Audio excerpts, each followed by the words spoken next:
So I'm not trying to go down that path. Okay. What I want to do is what area can I become the best at?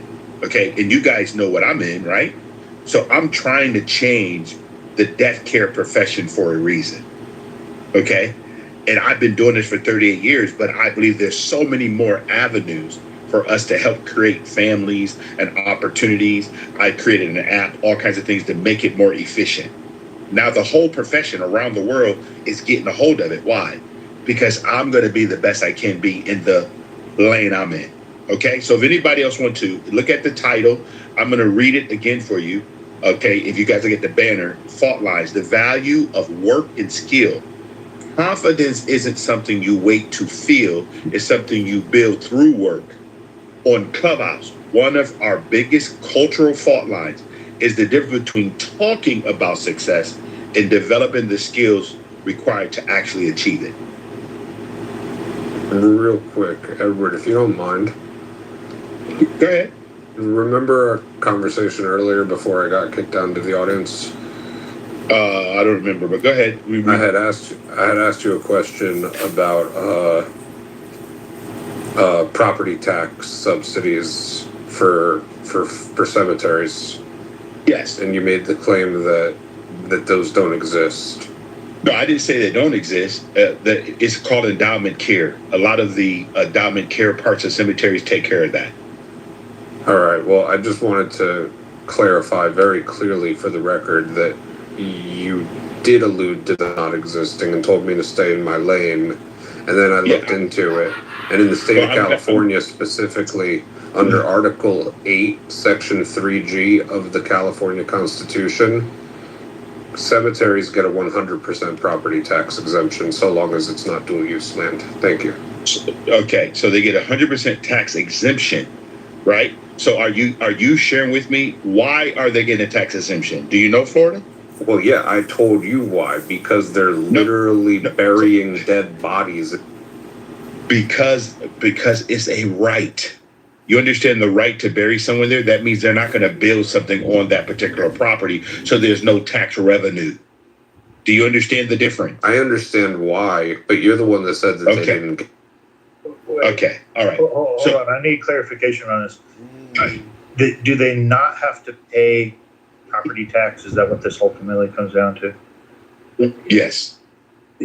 So Florida, essentially what you're saying is a place that builds a cemetery should then have to pay. There should be some people over the hundreds of years it will be in existence that has to pay the property tax to the county. You don't think that should be waived, Florida?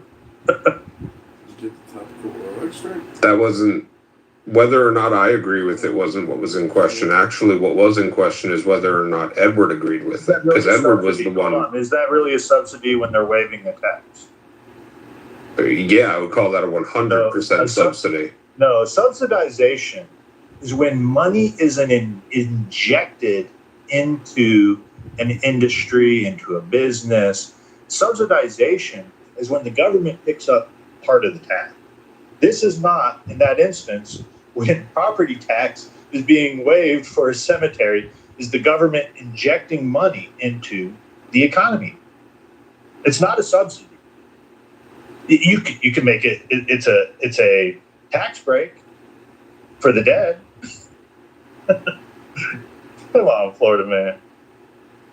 Yeah, we could quibble over that, but that's not what the point of this room is. But no, the whole point when we were talking subsidization, I was there. No, we were talking subsidies, and that is clearly not a subsidy. Okay. But what's more important than quibbling over whether it is or isn't a subsidy? It's not a subsidy. When I told Edward that there was a tax break for cemeteries. We were talking about subsidies. You can't change it. We were talking subsidization. Edward denied the tax breaks. Okay, again, Florida, I don't know why you keep missing it. We were not talking about taxes. We were talking about when the government gets involved in a business, subsidize that business. That means they're injecting revenue into a business. That's a complete subsidy. But again, if I'm waived taxes for the particular business, That is not a subsidy. I don't know why you believe that just because you went and looked it up, that you understand. And I want to make sure you and I understand. For me, a subsidy is financial assistance from an entity other than the business making revenue from their customers.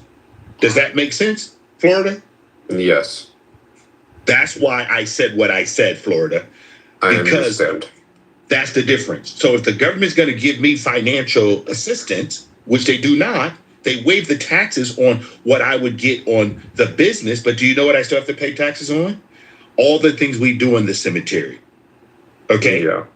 So we still have to pay taxes just because they waive the ground tax, because there's no way for us to generate revenue from the ground because there's dead people there.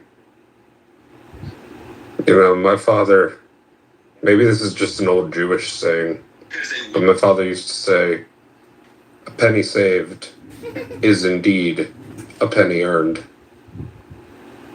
Okay, so what you're essentially arguing, as a libertarian, at least one that you allude to be a libertarian, is that the money and labor is already owned by the government, and if we give a tax break, then we're subsidizing the labor, right? No, I'm sorry, what? Again, Joe, it wasn't a matter of whether or not I'm okay with it, because to be quite frank, I'm okay with cemeteries getting a property tax break. 100% okay with it. No problem with it at all. But Edward seemed... we were talking about. Edward, well, we were talking about subsidized. Government subsidies. I understand. And one of the things that we talk about right now, and correct me, Florida, because I want to make sure, the value of work, right? Do you believe, Florida, that the United States government has taken away the incentives with all the programs we have in the United States? I think that we the people of...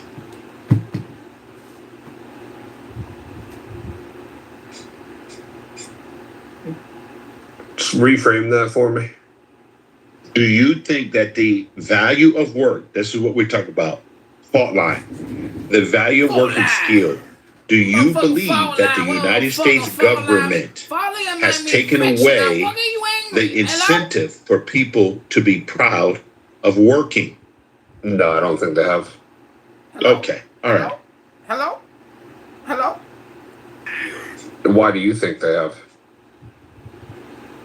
As many people in America on public assistance.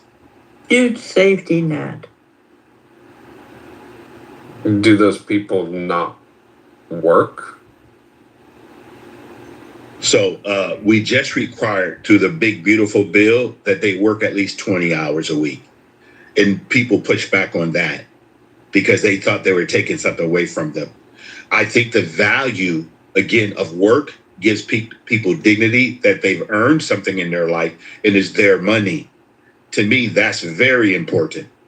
Okay? But I don't see that happening on a regular basis because we have people that don't value work.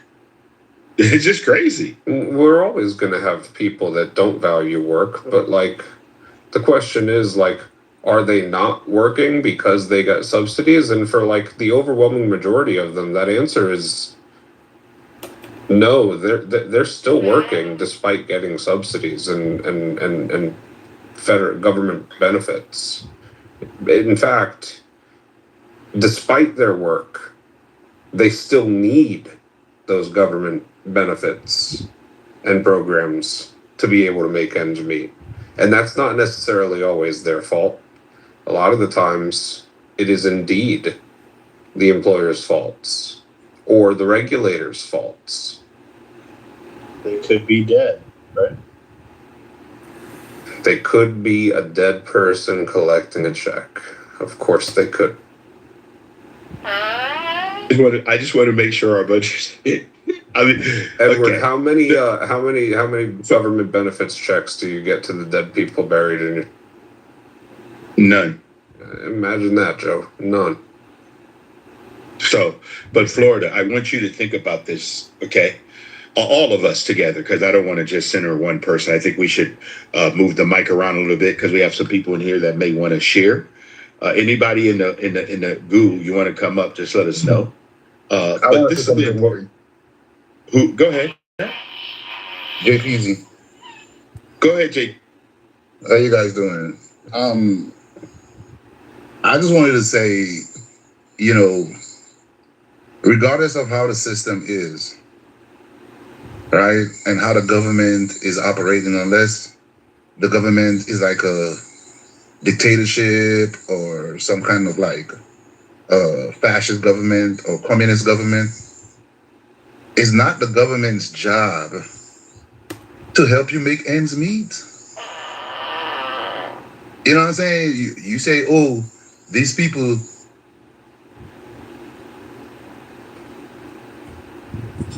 Is someone playing it?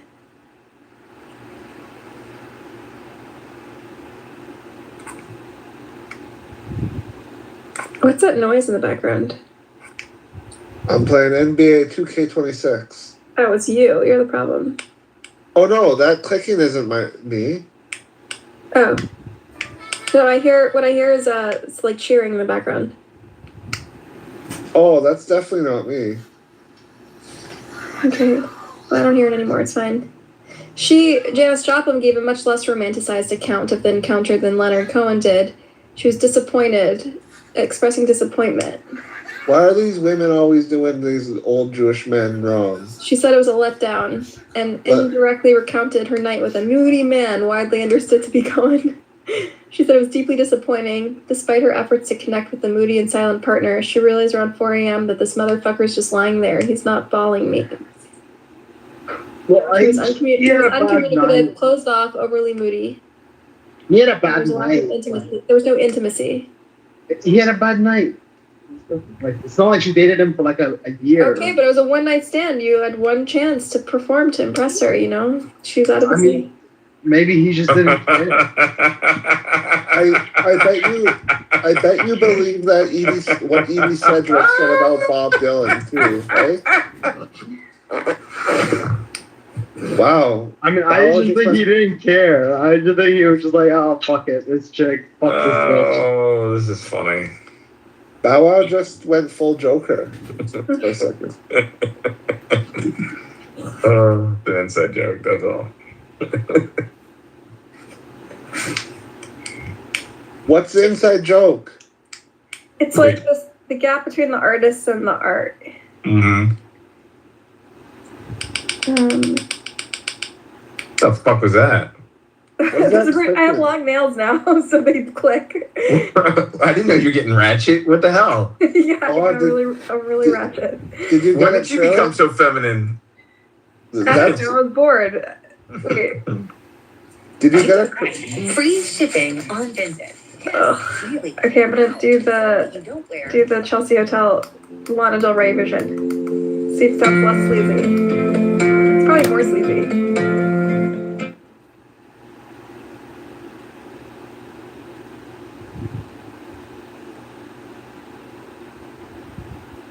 something like 51 point some odd percent tails, typically 48 point some odd percent heads, right? And the reason is for one or the other, but it's neither here nor there. Like, there's always reasons that are going to be slipping through the cracks of the quote unquote equal opportunities that we think exist in theory. Somebody's parents might die and they need to support their younger siblings by themselves.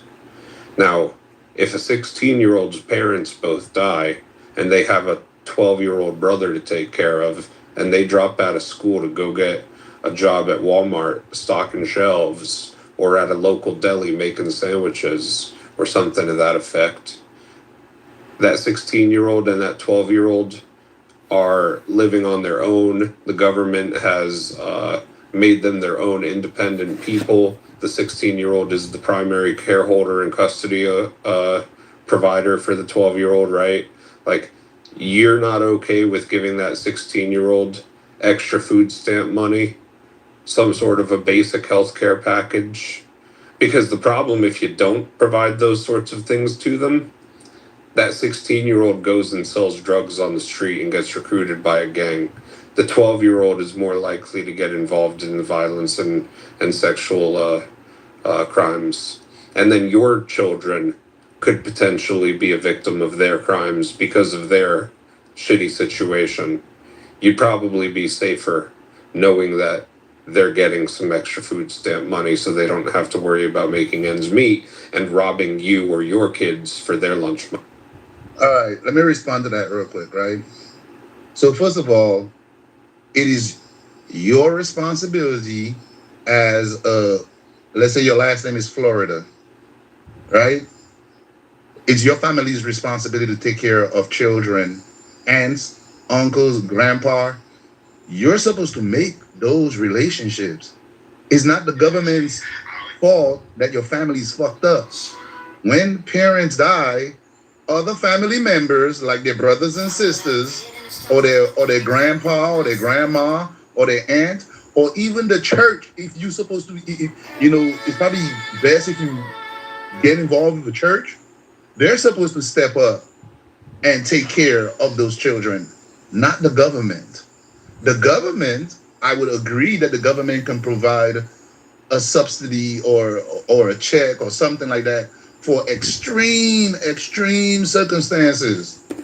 But if I was in charge of the government, I would let you suffer, and you would be an example for other families on what family means, right? You can when you can narrow in on the background, like for example, their culture, what the level of education of their parents, the income of their parents, all of this shit, their race, everything. Okay, you literally see that you have disparate outcomes amongst different groups of people, and a lot of people say like, "Oh my God, that's racist." What but the fuck does that mean, Charlie Murphy? What the fuck? I'm asking you a simple question. I'm asking you the following. Saying, look, seems like you think it's a combination of both factors. I answered your fucking question. You just didn't like the answer I gave you. No. Look, that's why you're re-asked. I gave you the answer. I'll repeat the answer that you gave, and I'll show you why it's not sufficient, right? I'm asking you for a separation of the factors.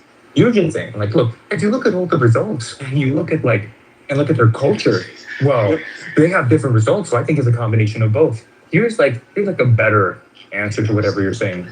Okay, I think that that's why I gave the example of the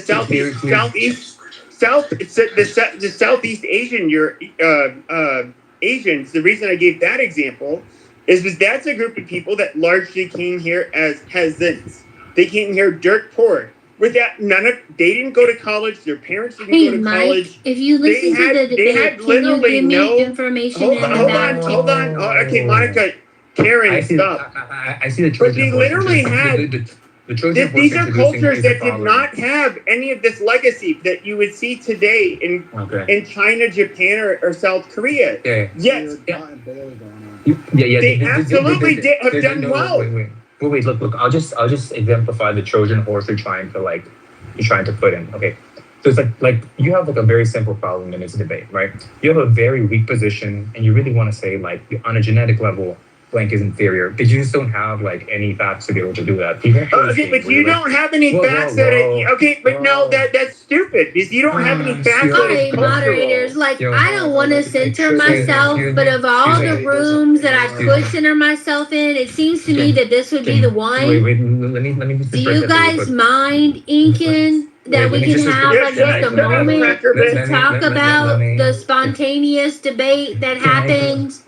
Okay, let me finish this up. Okay, so here's like what you're trying to do. Right? Okay. You need some way to be able to say I'm accounting for culture. It's like an algebraic equation, and on both lines I've canceled out culture. Now, if you just come out and say that, obviously would be like major contention with what you want to say, right? But what you're trying to say is like, look, these people came as refugees, therefore they're work to support you entirely. In fact, even if I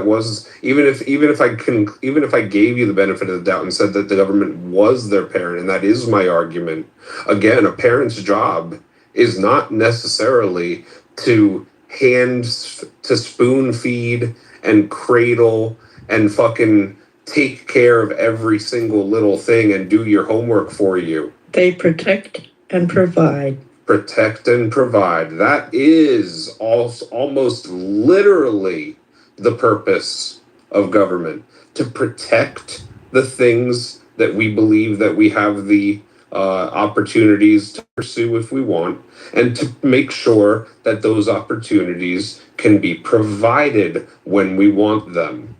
Good point. That was a parent definition too. No, that's a parent. That's not the government. That's a good point, but that's also the government's responsibility. No, it's not, Florida. I'm sorry.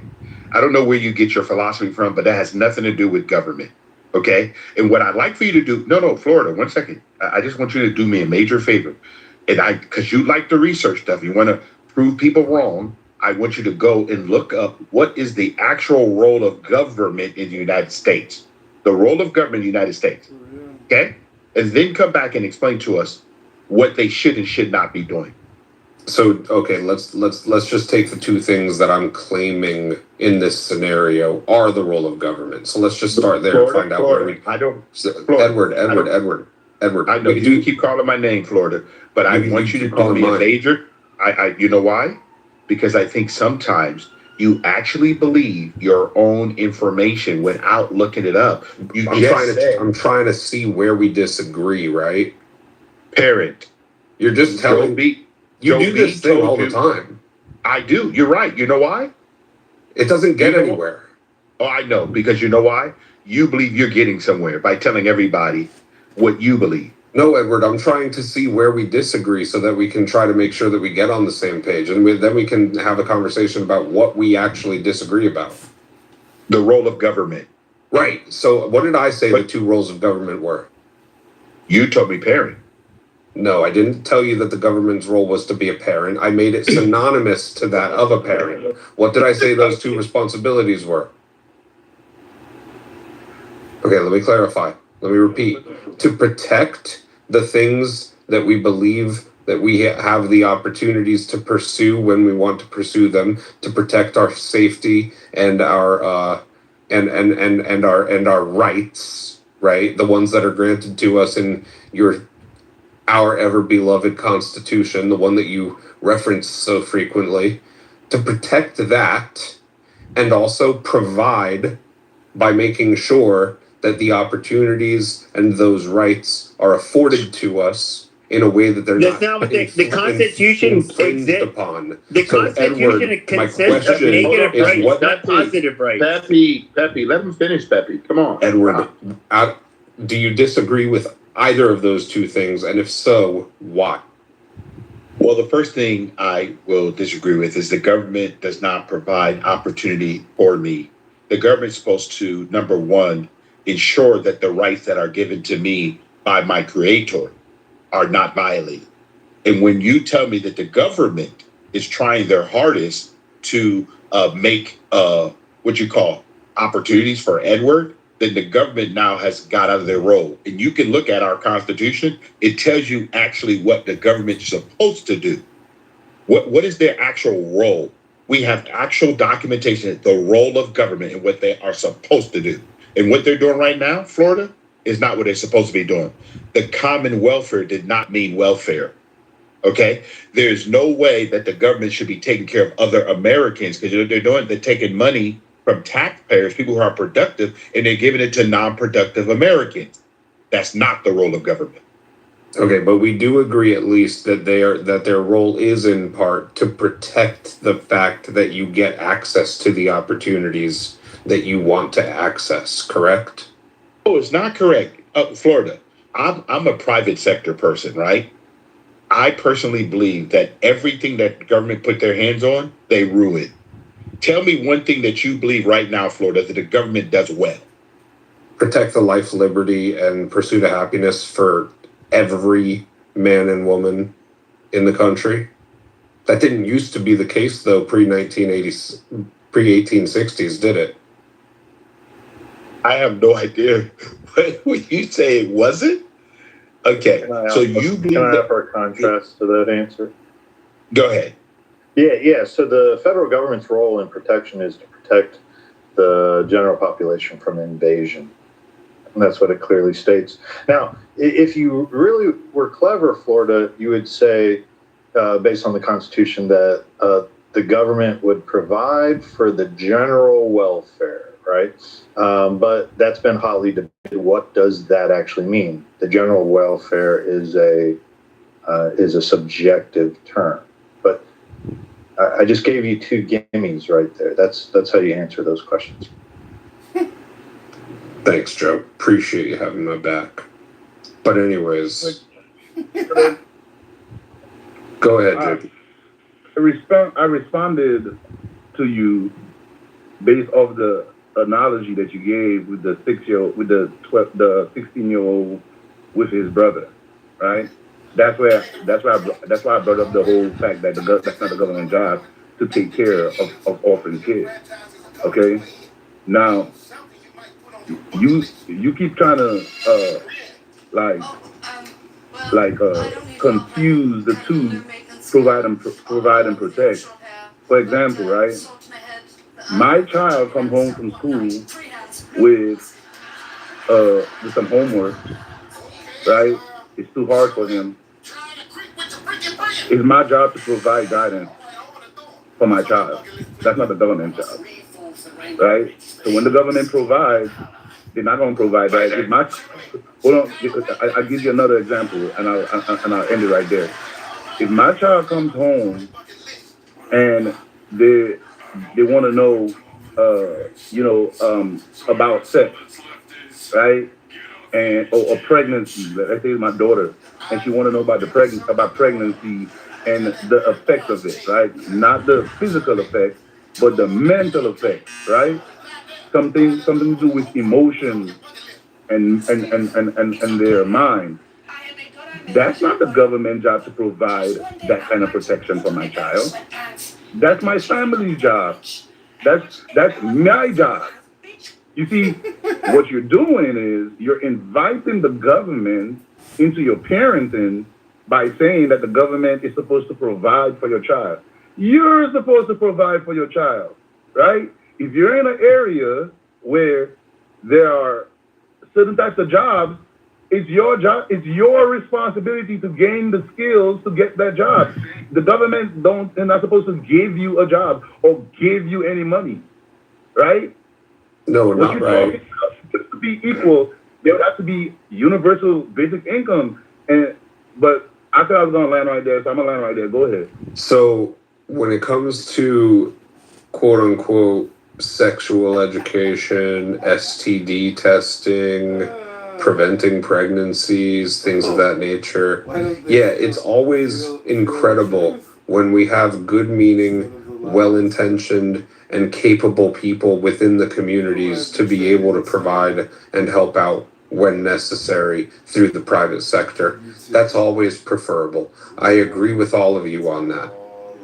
It used to be the case back in the 60s that the religious organizations, such as the ever so beloved churches that you guys all don't go to on Sundays, that those would account for like upwards of 40 or 50% of the quote unquote charitable givings in this country.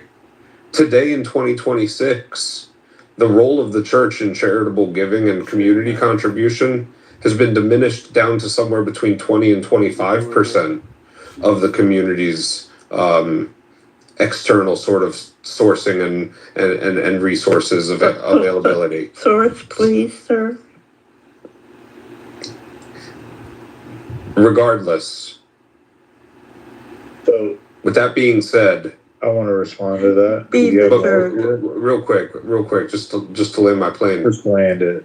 When the parents in the household don't take that responsibility for themselves, you have to ask yourself, to Joe's point, if the role of the government is to provide for the general welfare of the people, beyond just making sure that we don't get invaded by fucking Al-Qaeda, but to truly protect and provide for the general welfare of the people, is making sure that your children have access to STD clinics, rape kits, general sexual education. Not your kids, because yours are well parented by you, but the ones that live in the house next door, who the 12-year-old is being parented by a 16-year-old brother.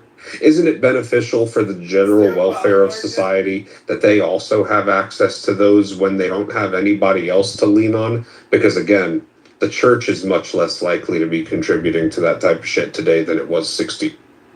So Florida, when the federal government begins subsidizing different aspects of charity, they are taking up space where the churches used to fill in. Would you agree that government over the last 60 years has taken on more of a role of providing for charity? I would say it's a inversely correlated sort of relationship. I'm not sure which one came first. Inverse is fine. So yeah, when the government begins subsidizing charity, then people will tend to drift away from helping those people. That's where I disagree, because I'm not sure which one comes first. I'm still talking, but I'll reference you. I don't mind dialogue.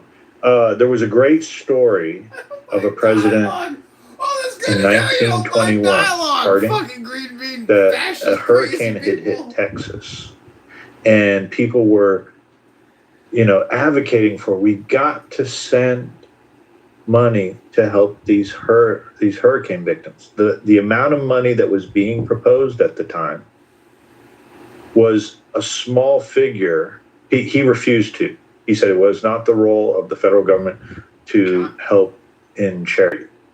He refused to go forward with it. The church groups and the communities stepped in and provided multiples in times of what the charity to the hurricane victims than what was initially being proposed in the federal government. If they had subsidized it, many people would say, oh, well, the government's got it. Why do I have to worry about that? And over a period of time, that tends to be where Americans tend to not provide charity as much the more government's involvement gets in. To your second point about sex education, when the government got involved with it, do you think it's has society gotten better because of it? Yeah, absolutely. Before you go ahead, Florida, I just want to point out something that you make these big views, and it's kind of interesting versus coming with data or receipts, what we call it, because I value work. And I know that when my wife and I we give out of the abundance of what we have and what we've earned. But it's kind of interesting that you make these comments. So just to give you guys an illustration, the church, the body of Christ, just in the United States last year alone, gave $151 billion. This is including all church giving and religious organization. It does not capture full charitable impact of religious Americans. Now, that full impact was $617 billion fiscal 2025. Okay? Now, I can share with you so you can understand side by side. 617.2 billion. Medicaid last year was 618 billion federal spending, taxpayers. SNAP, 112 billion. Okay, Social Security, 1.4 trillion, because we have so many baby boomers. 870 billion on Medicare. So when you make these comments and statements, there is so much value of the working population, the actual producers of the United States of America, is absolutely laughable, because most people today do not realize what religious organizations actually do, because you know why? They're charitable in a way that you don't see how many people they feed, how many people they house, how many people they clothe. They do so much more than the federal government could ever do. So I don't know why you would come on a platform and publicly say, well, the church is not giving the same way, when you yourself I don't know what kind of church you go to, but I've been involved in the body of Christ for 47 years. And for someone to come and speak out of turn makes me laugh. It's just laughable. Okay. And everything is documented. Okay. And I'm going to go back to the title, The Value of Work and Skill. And because I get up every day and I give 10% and I give more to charity, and my wife and I volunteer, we do whatever we can. We have different projects that we give to. You know why? Not just because we can, because we know that there are people out there that sometimes are just made some bad decisions. They're down on whatever that happened. And I want to be able to give a hand up, not a handout.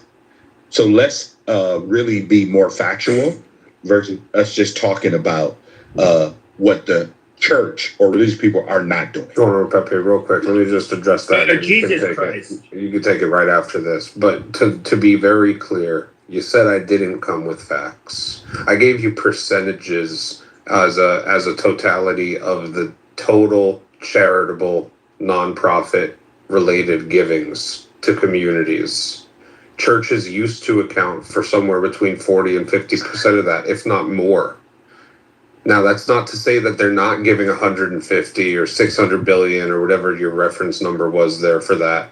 It's to say that 40% to 50% today is diminished to only 20 to 25% of the total share of the pie, regardless of how many total net dollars it is. Florida government has grown dependency, though. The dependency on government was different 60, 70 years ago. So what you're comparing are not the same figures. You're correct. And so everybody likes to talk about the immigrants that came from Europe. You're not real Americans, whatever. By the way, I literally, I'm going to be very open about it on the stage. There's people in here that know it. I'm not half Corsican. I'm half French, Canadian, half, one side of my family was English. I don't need or a quarter, I should say. And then it was like some Eastern European bullshit. But I can't anybody cares what the fuck your ethnicity is, retard. So I'm basically like creating a documentary. I mean, I love that they were people.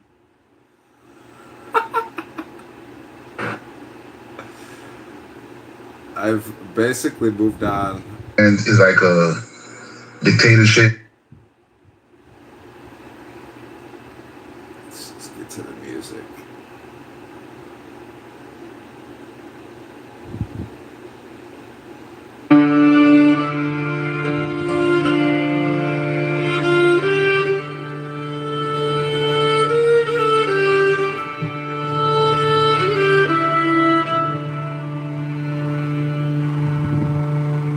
Long, oh, my son, hath been this digression from the plain path of my word concerning children. But it was most needful that thou shouldst understand the limits of true liberty. For that is not the will of any man, which ultimateth in his own ruin, and that of all his fellows, and that is not liberty, whose exercise bringeth ill to bondage.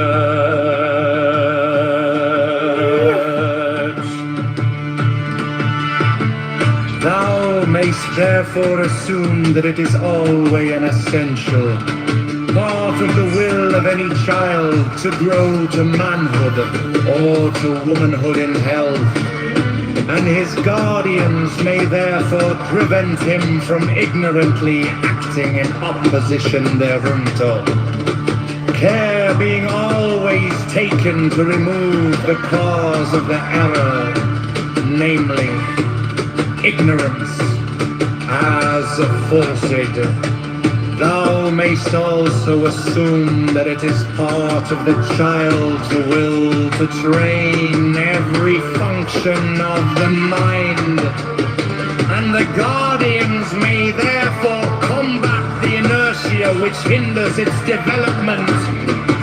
Yet here is much caution necessary, and it is better to work by exciting and satisfying any natural curiosity than by forcing application to set tasks, however obvious this necessity may appear.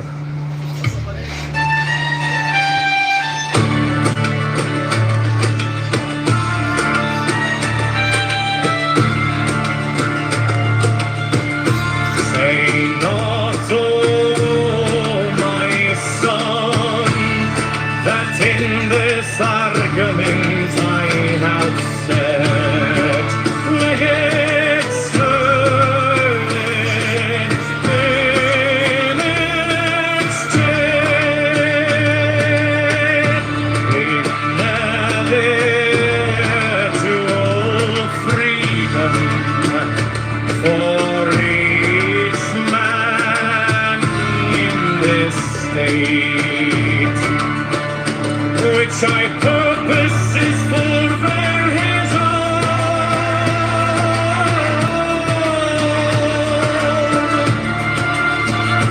true will, by his eager acquiescence in the order necessary to the welfare of all.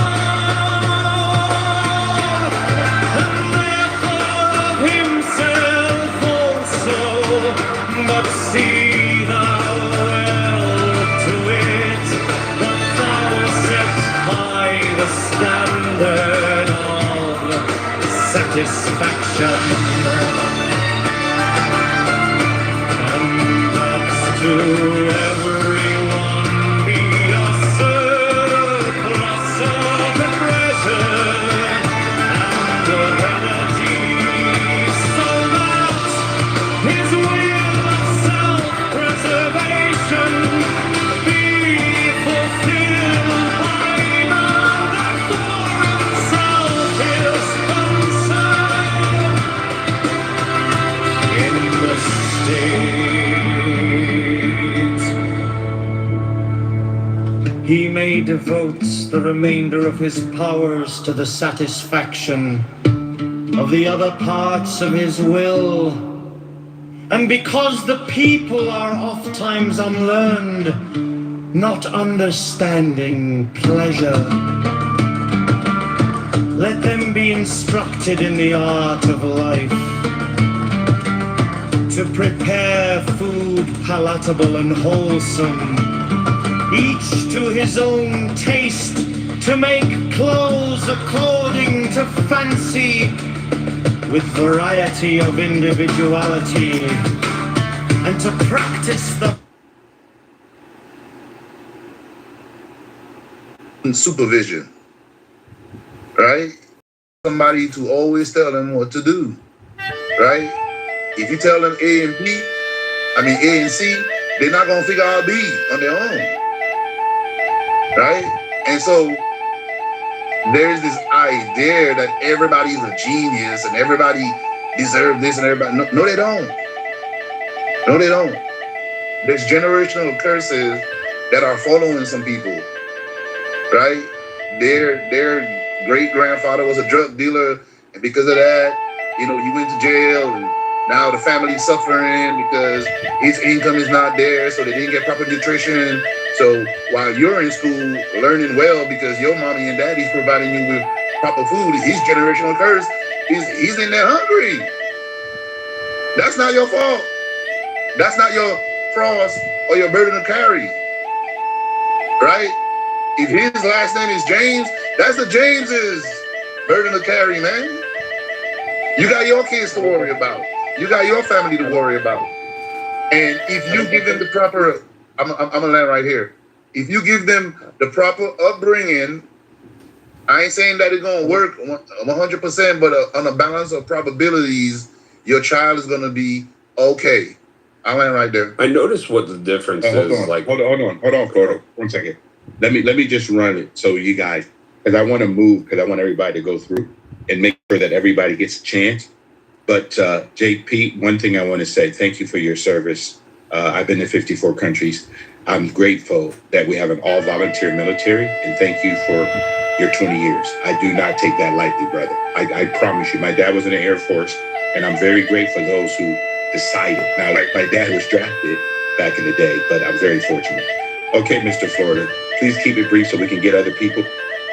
JP, are you a religious man?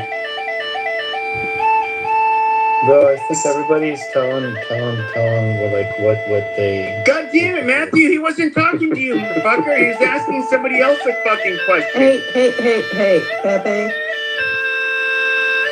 JP, are you a religious man? Yeah, but it's really not relevant to the topic, Florida. So we're trying to discuss the topic. Yeah, it's relevant to what he just said. I'm happy to discuss the topic. Go ahead, perfumer. Well, I mean, right now at the moment, I'm a perfumer, but I grew up on a farm. About 25 years, I managed my father's farm. I grew up on an apple orchard. Actually, if you look in my profile, you'll see what I did. But yeah, basically grew up on an apple orchard just south of Detroit, across the river there. We grew about 40 different types of apples on 40 acres, apples, apricots, plums, cherries, prunes. And I had been, driving tractors, Landini, orchard mowers, cherry pickers, variety of different types of forklifts. I've got a class 1 driver's license, commercial license with air brakes. I was a machine operator for the city. What is the point? Okay, I was also a machine operator. Hold on, Matthew. Pepe, yeah. Come on, bro. Pepe, this is not going to be a crash out room, man. This is not what we're trying to do. Okay? Let the man just speak. Okay? If you want to share what you do. You grew up on a farm. Like, that's cool. Pepe. Okay, Pepe, what you peace. Wow. Go ahead, Matthew. Joe, I'm in there from a long time ago. Where did you come from? Where did you go? Right. So a lot of people, Edward Lynn, this is why I'm saying it, because a lot of people mistake me for being like a city kid and like a perfumer or artistic sort of guy. I have been shooting guns. My family's got probably about 25 different guns since I was like 4 years old, chopping and hunting. I can repair a variety of different types of engines, 2-stroke, 4-stroke, fucking all sorts of different things, right? And also I'm blessed, right? Because I think life is work and work is life. Like, yeah, it is true that I'm a self-taught perfumer. I'm one of like 2 self-taught perfumers that has a professional license in North America, because I had to memorize 4,000 materials. So I accomplished that as well. I've also got 7 years post-secondary education, got 3 different degrees. I lived in Tokyo for a decade, where I taught English to a bunch of brats. This is the most narcissistic shit ever. Just what is your fucking point? Well, hey, Pepe, my point is, hold on, Matthew. Pepe, yeah. I just want you to do me a favor. When I'm moderating a room, could you please, Pepe, let people just speak? I know that it's hard, but you can do it. Okay, but he's acting like a nigger. I have to put him in his place. We're discussing skill sets. Right. Thank you. So skill sets. What sort of skill sets do I have? My perfume, Edward Lynn. I started off my wife and I had come back from Japan. Her and I were sleeping in our living room while we were renting out our bedroom. I was buying $1 and I was washing buses at night from 8 o'clock at night to 6 o'clock in the morning during COVID. And then during my free time, I was teaching myself how to make perfumery. I started off by buying fake essential oils from the dollar store. Now I've had my company for 9 years. I sell perfumes all around the world. I have quite a few number of skill sets. I think that this is the first time I ever sort of flexed on Clubhouse, but I have a very wide variety of skill sets and life experiences, lived in different countries. I've been to dozens of countries myself. Anyways, life is a giant adventure. There is no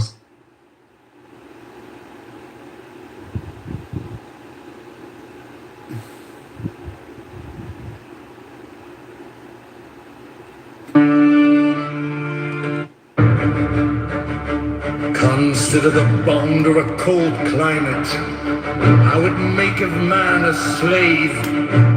He must have shelter and food with fierce toil, yet thereby he becomes strong against the elements, and his moral force waxeth, so that he is master of such men as live in lands of sun, where bodily needs are satisfied without struggle. Consider also him that willeth to excel in speed or in battle, how he denieth himself the food he craveth, and all pleasures natural to him, putting himself under the harsh order of a trainer, so by this bondage he hath, at the last, his will. Now then, the one by natural and the other by voluntary restriction have come each to greater liberty.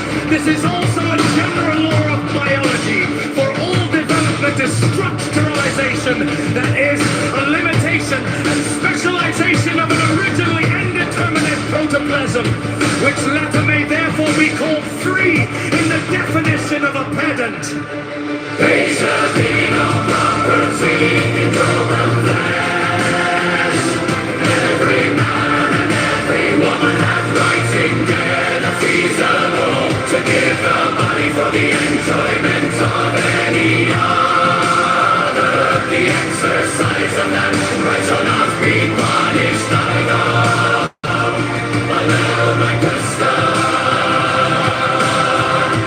There shall be no penalty either by loss or curtailment of liberty, of rights, of wealth, or of social esteem, but this freedom shall be respected of all, seeing that it is the right of the bodily will. For this same reason thou shalt cause full restriction and punishment of any who may seek to limit that freedom for the sake of his own profit, or desire, or ideal. Every man and every woman have full right either to grant or to deny the body, as the will speaketh within. This being made custom, the evils of love, which are many, extending to the restorance not only of body, but of mind, and that an obscure cause shall little by little disappear from the face of his unspeakable glory! This is free currency in human bonds. Let his think as he will concerning none of us, but let none seek to impose that thought upon another by any grant of penalty in this world or any other world.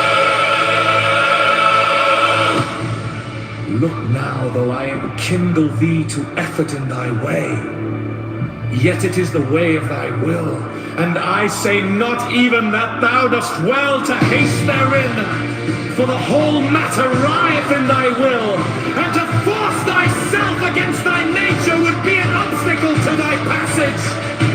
But if I urge thee to run well this race as an athlete, it is because I have perceived in thy nature that fierce lust and might mighty concentration in that will.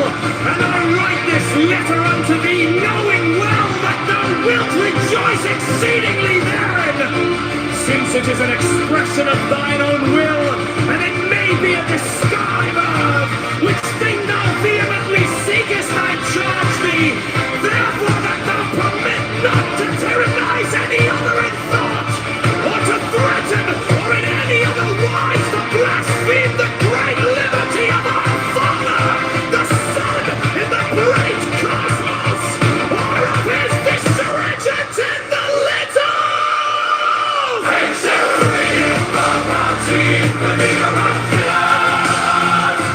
Let each think as he will concerning words, but let none seek to impose that thought upon another by any threat of penalty in this world or any other.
There is one light of the sun, though it is distributed. Over walls, mountains, and other things infinite there. There is one common substance, though it is distributed. Among countless bodies which have their several qualities. There is one soul, though it is distributed. Among infinite natures and circumspections. There is one intelligent soul, though it seems to be divided now in the things which have been mentioned, all the other parts, such as those which are air and substance, are without sensation and have no fellowship. And yet even these parts the intelligent principle holds together, and the gravitating towards the same. But intellect in a peculiar manner tends to that which is of the same kin and combines with it, and the feeling for communion is not interrupted. Man, thou hast been a citizen in this great state. What difference does it make to thee whether for 5 years? For that which is conformable to the laws is just for all. Where is the hardship then? If no tyrant nor yet an unjust judge sends thee away from the state, but nature who brought thee into it. The same as if a praetor who has employed an actor dismisses him from the stage. But I have not finished the 5 acts, but only 3 of them. Thou sayest well, but in life the 3 acts are the whole drama. For what shall be a complete drama is determined by him who was once the cause of its composition and now of its dissolution. But thou art the cause of neither depart than satisfied. For he also who releases thee is satisfied. When thou hast seen Cytiron Socratic, think of either Eutyches or Pimen. And when thou hast seen Euphrates, think of Eutychion or Sylvanus. And when thou hast seen Alcaifron, think of Tropeioporus. And when thou hast seen Xenophon, think of Crito or Severus. And when thou hast looked on thyself, think of any other Caesar. And in the case of everyone, do in like manner. Then let this thought be in thy mind. Where then are those men? Nowhere. For nobody knows where, for thus continuously thou wilt look at human things as smoke and nothing at all.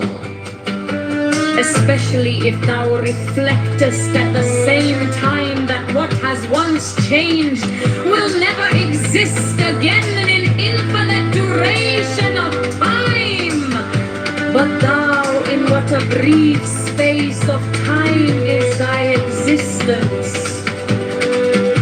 And why art thou not content to pass through this short time in an orderly way? What matter and opportunity for thy activity art thou avoiding? For what else are all these things except exercises for the reason when it has viewed carefully and by examination initiation into their nature, the things which happen in life. Until thou shalt have made these things thy own, as the stomach which is strengthened makes all things its own, as the blazing fire makes flame, and the brightness out of heaven that is thrown into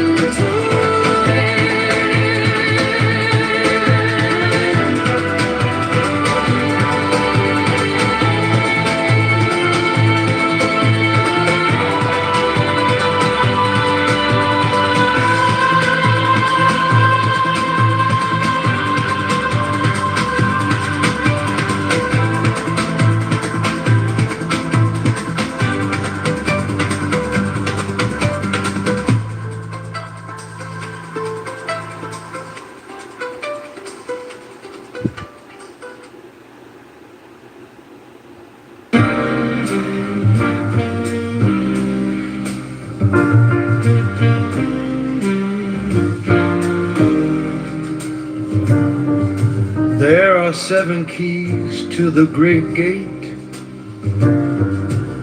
being 8 in 1 and 1 in 8. First let the body of thee be still, bound by the cerements of will. Corpse rigid, thus thou mayst abort the fidget babes that tease the thought. Next let the breath rhythm be low, easy, regular, and slow, so that thy being be in tune with the great sea's Pacific soon. Third, let thy life be pure and calm, swayed softly as a windless palm. Fourth, let the will to live be bound to the one love of the profound. Fifth, let the thought divinely free from sense observe its entity. Watch every thought that springs, enhance hour after hour thy vigilance, intense and keen, turned inward miss. No atom of analysis. Sixth on one thought securely pinned, still every whisper of the wind. So like a flame, straight and unstirred, burn up thy being in one word. Next, still that ecstasy prolong, thy meditation steep and strong. Slaying even God, should he distract thy attention from the chosen act. Last, all these things in one o'erpowered time that the midnight blossom flowered.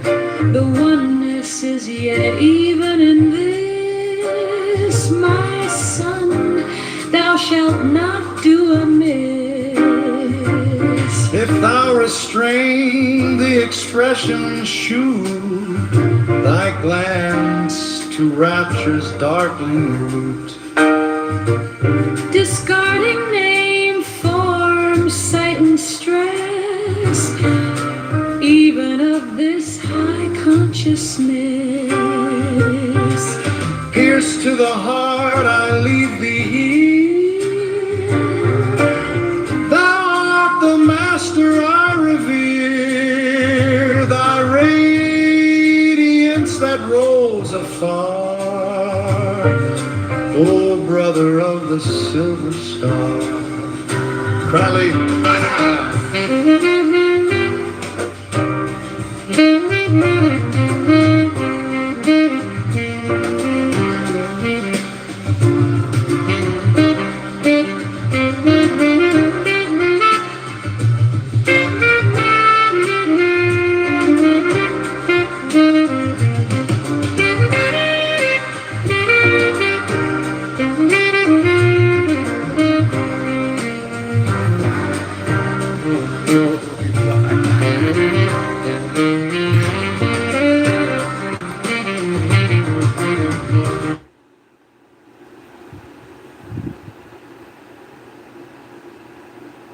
It was worth the time and effort.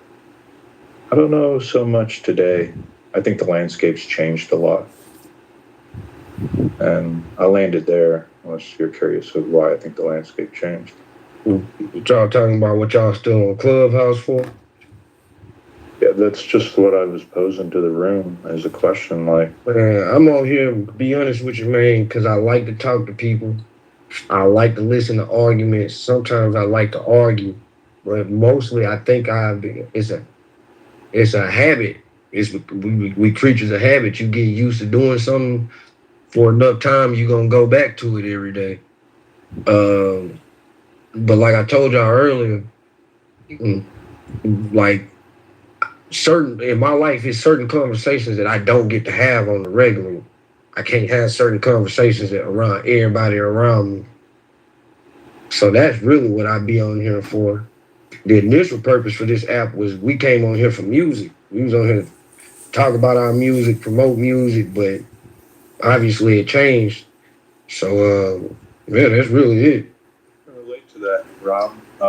When I first got into doing social media audio politics, it was largely because my friend circle and family got absolutely tired of me talking politics to them. Well, man, I got a room on this app. Like, these are my real life. Most of them, we really knew each other before this app. But it's a running joke. They be like, all right, Rob about to talk about the education system. All right, now you be safe. Rob he gonna want to talk about politics. So it's like they get to doing something stupid. I say, hey, I'm about to talk about the education system. I bet y'all shut up. And then it's a running joke. But yeah, that's really what it is, man. Conversations that you won't normally get to have. That's just what it is. I think you hit another really good point. The dopamine hit that we get, the habit. Yeah. You got a lot of 100s on that. And I think a lot of people agree about that there's, I don't know, I guess there's an addictive nature to the ride. What is the addictive nature? Because I 100 you too. It is kind of. I mean, I equate it to this, man, like me being a musician, an artist, and a performer. Like, I know what it's like, man, to have people standing in front of you and you being received positively. That's, to me, that's the main reason why I still make music, is because I like the response to the performance. So I think, like, you put that on this side, most people have probably never had 10 people come show up and listen to them do anything. So when you got this app initially and you got people having thousands of people on this app listening, it's like, yeah, hold on one second, let me do my job.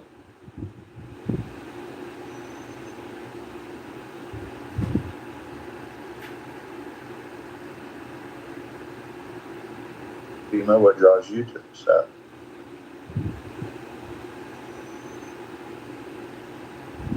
Yeah, slow season for me.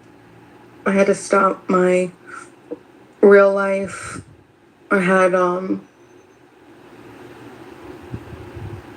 my little world passed away, and then the next day I thought, so I moved, and I wanted to give my girl the best rest of her life because I knew that she was gonna go. And so I took it was originally supposed to be 6 months, but I was blessed with making good, and I don't want to say that they were good decisions because I don't want to pretend like I'm financially literate, but I'm gonna say I made decisions that allowed me to do this, where I didn't have to work. I was very lucky. I got into a particular crypto and things were wonderful for me. And so I had an awesome opportunity to just spend every last waking moment with her until she left. And then my plan was after she's gone, now I wasn't on Clubhouse yet. And after she was gone, then I would pick up, I needed to leave right away and go back to my real life. But the day after we buried her, my father ends up having a massive heart attack. A week after that, my mom got diagnosed with terminal cancer, and then my grandmother, they were taking her in because she had gotten dementia, and it was just the planned week that she was supposed to be coming in. So out of my siblings and I was in the best position to, okay, looks like I'm not going anywhere. God put me in this position for a reason. I was supposed to be here. So I was here, and I've been taking care of the family. It was really grim for a while, and it was like running a hospice, basically. Worse. And my mental was just going crazy. And so I came to Clubhouse. I actually got invited by this guy named Mark, and I don't remember his last name, but he ran a channel called Liberty Bluebird, I think, something like that. And him and his partner, the guy who does most of the talking on Liberty Bluebird or whatever, he still has these. He still does these talks every once in a while and occasionally. But then I found that channel, and then I found why do I want to say Mr. Roger? That wasn't Roger. I found Roger's room, and that was great.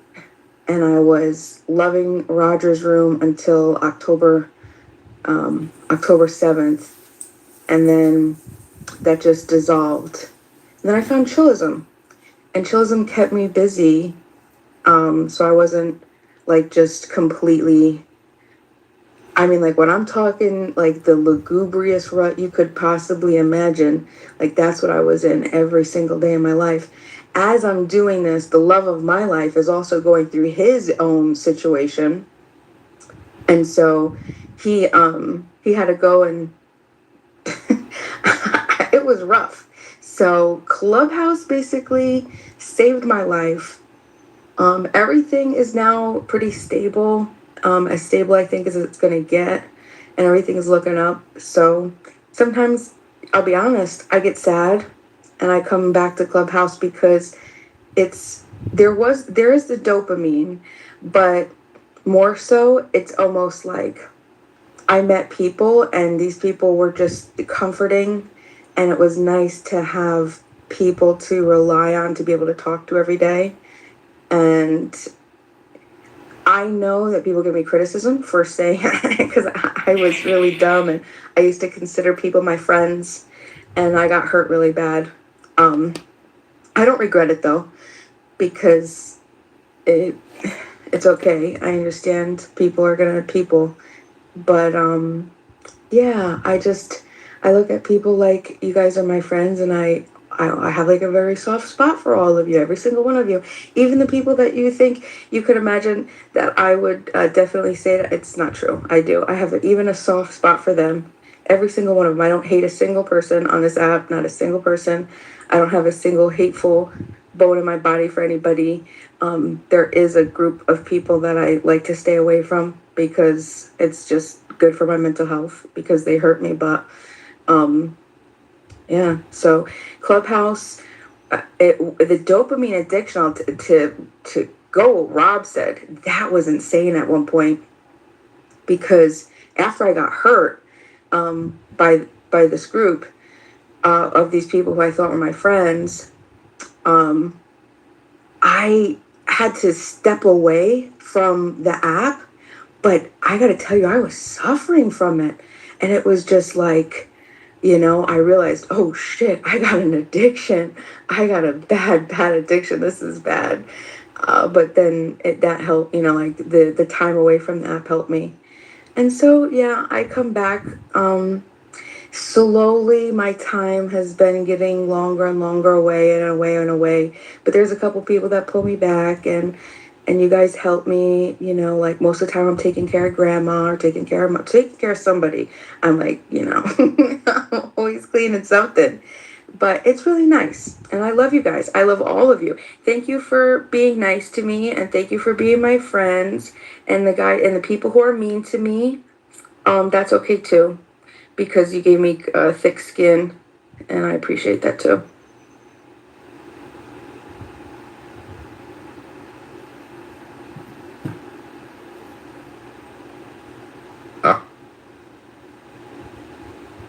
Found he had repeatedly lied about his charitable fundraising and his publisher self-editing his online biography to remove false claims and tone down claims about his fundraising.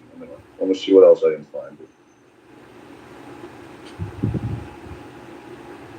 Well, the important part is his real issue. In like with Rayaba and makeup, because that makeup.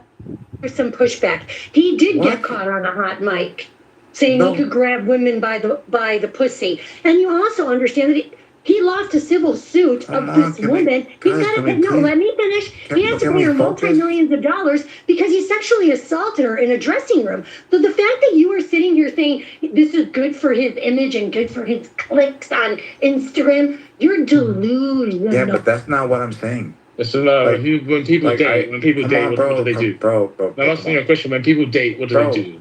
But I'm trying to respond to her, like how there's a incompatibility in what we're talking about, right? So you're saying you respond to my question. I'm responding to yours as well. You mentioned you responded to mine, so I'm responding back. Well, I'm trying to respond to her because she's obviously not talking about what you and I are talking about. We're talking about business in the general context, right? She applied two different harassment and being a pedophile has nothing to do with business. What are you doing? I'm telling you that the two instances that you gave me, even though we could have that conversation, you don't start a sentence with "I'm telling you." You can't rationalize with a woman, bro. This is horrible stuff. You know why? Because I am a woman that was very insulted by everything that he said.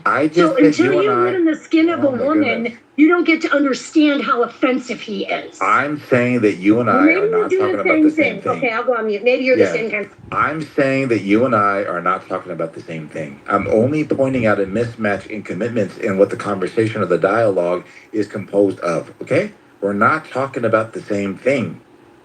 If we wanted to talk about the same thing, that's fine. We can have that conversation. But I'm just identifying that what you brought up, your two instances, grabbing by the P word and the other instance, is irrelevant to the general conversation about business and branding and how influencers say controversial things that aren't actually real for impressions and for clicks. And 90% of, not 100% of influencers don't run for the presidency of the United States. So you're such an idiot. What are you doing, bro?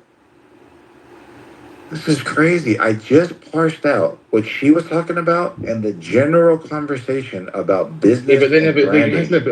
But if it's good for branding and things like that, why is he not doing other things that other entertainers and I don't know, like going out skydiving or doing some crazy shit, like I don't know, partying? Brother, because he's 80 years old. And you don't think those people drink and shit, bro? Like, come on, what are you talking about? No, brother, according to him, he hasn't had one drop of alcohol. You don't think he has a social life? Like, we've seen his like social life, like him on yachts and him like sunbathing and him doing things like little girls, bro. Honestly, what I'm saying is like it's an excuse because it's entertainment. It's good for business. Guys, listen to what you're saying. You're saying that when he was a private citizen, we were able to watch him on The Apprentice. We were able to watch him on like. Why is he not doing these same things?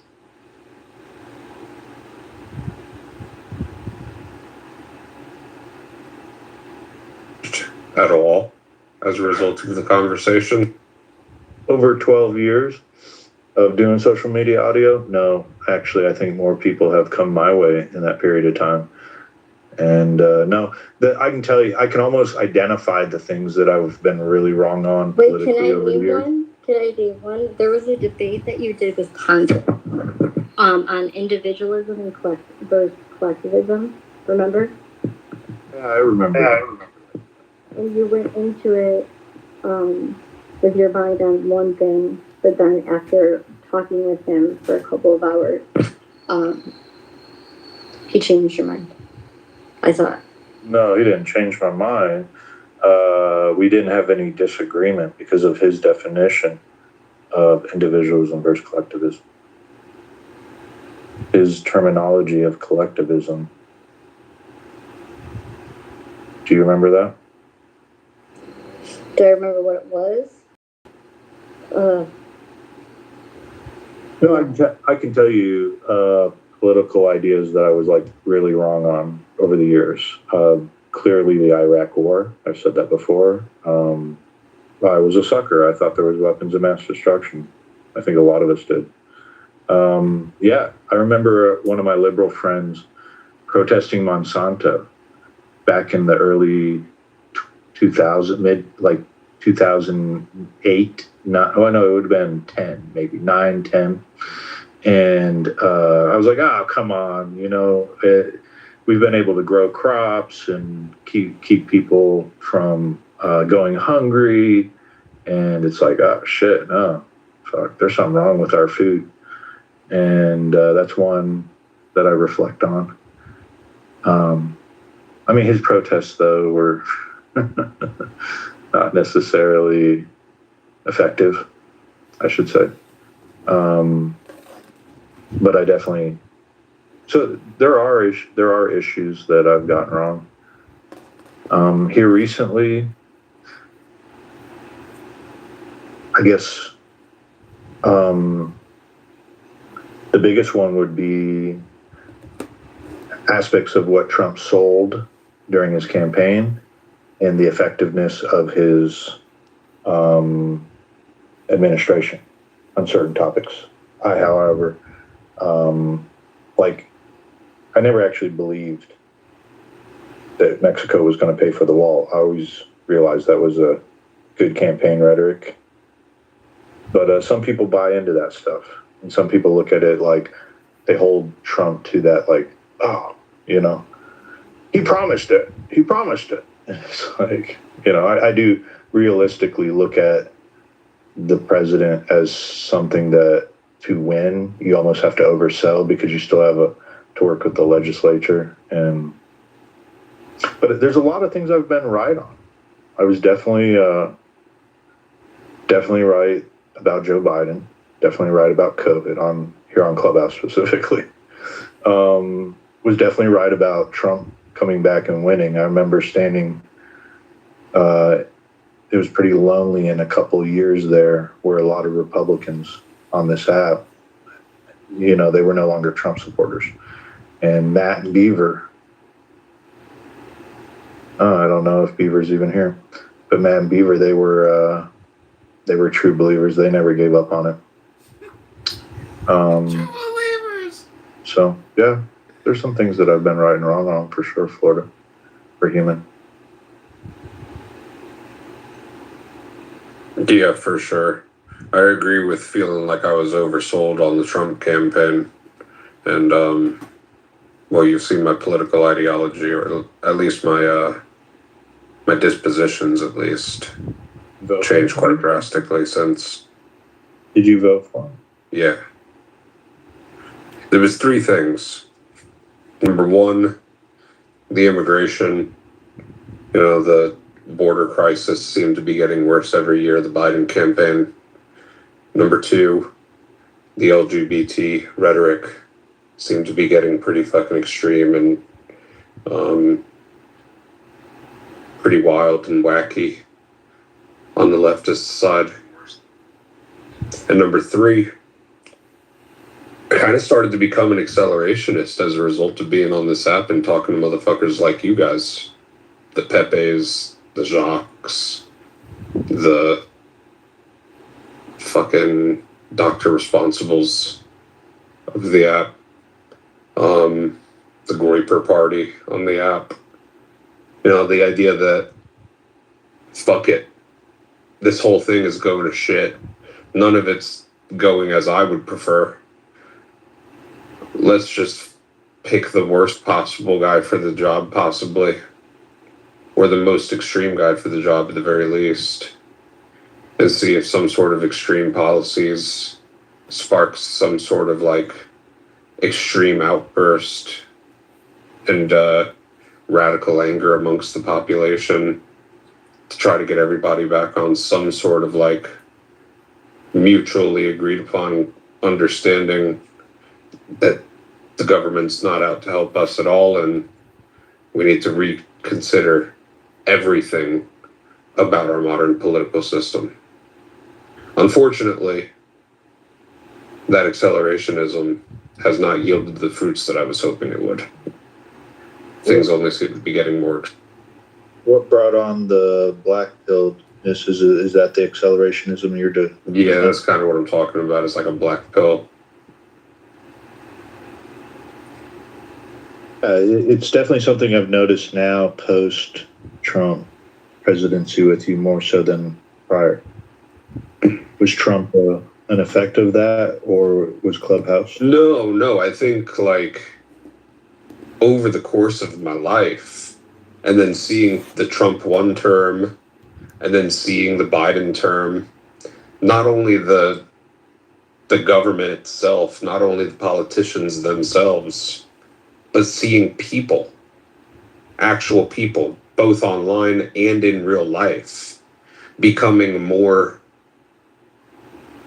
politically driven, becoming more extreme, more unfriendly towards the other party, more radical in their beliefs. Like, it's all been so sensationalized, and it's been growing up to the point that it's at now. It's like, who are you? That I was just like, who are you? You know, if it was up to me, I would have voted. I would have had Ron Paul elected in 2004, or 2008, or 2012. If it was up to me, I would have had fucking Thomas Massey or Justin Amash elected in 2020 or 2024. But apparently, my style of politics don't lend well to the general populace, or at least the donor class, who's able to convince the populace that those types of politicians aren't worth the weight that their fucking names are signed on, of the paper that their names are signed on. And so I just said, fuck it. People are crazy. Things are getting worse, but maybe they just need things to hit absolute rock bottom in order for everybody to try to take a step back, reset, grab hands, and say, we need to transform the system. And Joe, I thought maybe Trump is the guy. If he's not the worst for the job, he was definitely the most extreme and the most polarizing for the job. So I said, fuck it. Fuck it. Let's give this guy a shot. Let's see if maybe, number one, I think he will fix the border crisis, because he did it during his first term with the Remain in Mexico policy, and that was great. I don't have an issue with that. Number two, the LGBT shit. I don't want national or federal legislation across the board regulating those types of policies, not even in the sports. But it was certain to me that it was about to get to the point where there would have been like federal protections included in Title IX, specifically for transgenders in women's sports, if we had let another term of the Democrats go by so easily, because they were damn close. Yeah, I just figured, fuck it, let's just throw the hands against the wall, let's see where the shit goes, and the accelerationism side of it, bro. I'm not an accelerationist anymore, because clearly this shit ain't working. We're accelerated, bro. We're all the way there. We're at batshit crazy. We are at fucking midnight on the doomsday clock, on the Civil War clock. I'll offer that I have it where my difference of perspective is when it especially comes to politics. If you click on my profile, I have a little slogan, and we exchange ideas. All my political social media apps have the same thing. years ago, and I was trying to think about where I learned it from. Someone definitely taught it to me, though. It wasn't a brilliant idea, like most political ideas. They're passed on from generations before us. Is that to put your faith in the idea and not the man, because the man will always disappoint you. So I look at it as ideas, moving ideas on the, I mean, most people have talked about it before, are familiar with the Overton window, but look at it like a field, like you're competing on, like a football field, and you're moving your idea down the football field. And there's one end that's extreme, or the other end that's extreme. And like immigration is something that's one of my top issues, right? Abortion is one of my top issues. The economy is one of my top issues, and how we want to affect the economy. And I look at these politicians as they're a jockey on the horse of that idea. That horse is an idea, and they're just moving it along. And it's like a relay race, and they move it, and we take so many steps forward, then sometimes the other party gets power and they move those ideas back the other direction. And I'm just hoping I get one of my ideas that I support to take off and it run the direction I want it to and cross the finish line. However, I do realize that men will fail. Men are fallible. They're not perfect in any sense. And then over a period of time, too, they change. They become the power brokers, and they were the ones fighting the power brokers. And then, we don't get to see in the campaign when an outsider comes running up, what is it going to be like when he actually wins the field? And how is the old guard going to treat him with that? So those were things that were interesting to see with Trump. I always knew that the old guard Republican Party, which I've largely been against for the last 20 years, I guess, maybe post George Bush, what would that be, 17 years? And I've always seen, it used to be Boehner and different ones. And I joined the Tea Party, and I saw, it was like the Republican Party, literally when I got involved with politics, was all old white men. It has definitely changed more so now, but the meme was correct, especially when Obama won. And I remember going to one of the Republican leadership conferences, and one of the plans was like, look, we have to change the way our party, the optics of it, the way it looks. We have to get new blood in there. Well, what was interesting was watching how old guard Republicans, while they spoke a good game of wanting to get new blood, they didn't really want new blood in the party. And they do everything they can to destroy new blood coming into the party. So I think, to see that while power is the goal throughout politics, the gift that we receive is the advancement of our ideas. So if there's any wisdom to take on, is it's kind of like, I'll leave you on this thought right here. Trump mentioned one time, right? Bessent's mentioned it. I don't think it's got a lot of traction at the federal government level, but first time I ever heard a sitting president say anything about, well, we want to replace the income tax with tariffs. It's literally a moon, out of the park, space cadet kind of idea that used to only be prevalent on the internet, right? We're going to get rid of income tax. However, I never heard people in the highest positions of power say things like that. Now, will Trump be able to deliver on that? No, he's not. But would I rather him try and fail and advance that idea and get that message out there? Because rather it being in some 4chan forum being discussed, now it's being discussed at a greater scale because more and more people are involved. And hopefully, maybe the next president or president 2 or 3 down the line gets rid of the income tax and replaces it with some other form of taxation on Replace us. it. And Trump is more or less just carrying that idea, even though he doesn't, he under delivers on it. I don't know. Take it as you want. Yeah. I'm less ideologically driven, I guess. I'm more open to like being shown that the ideas that I think like utopia-ish about, I'm more open to those being proven wrong if they're wrong, and if they're just bad ideas, then I'm fine with that. And I hold no like pride or sense of ego about like knowing that I had the right idea the whole time and watching it come to fruition. I just really want to see things fucking the original get idea. better and see things turn around and see the fucking national debt decrease. I used to be some sort of like laissez-faire free market capitalist sort of libertarian, right? I used to be very much in the camp that Bima's in. Oh, really? But what I've seen over the course of the last decade or so is like legitimately the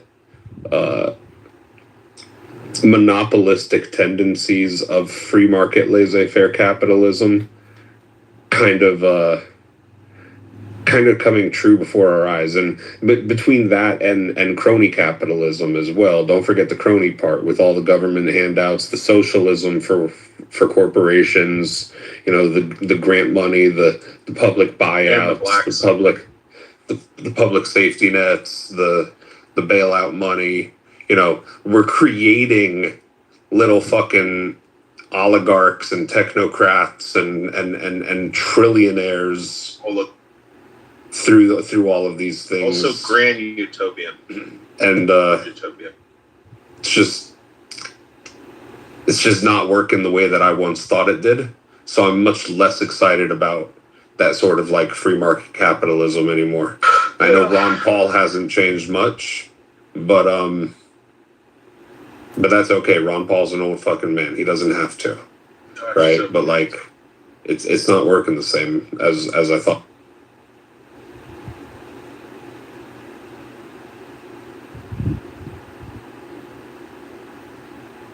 How do you replace a set of elites in one country?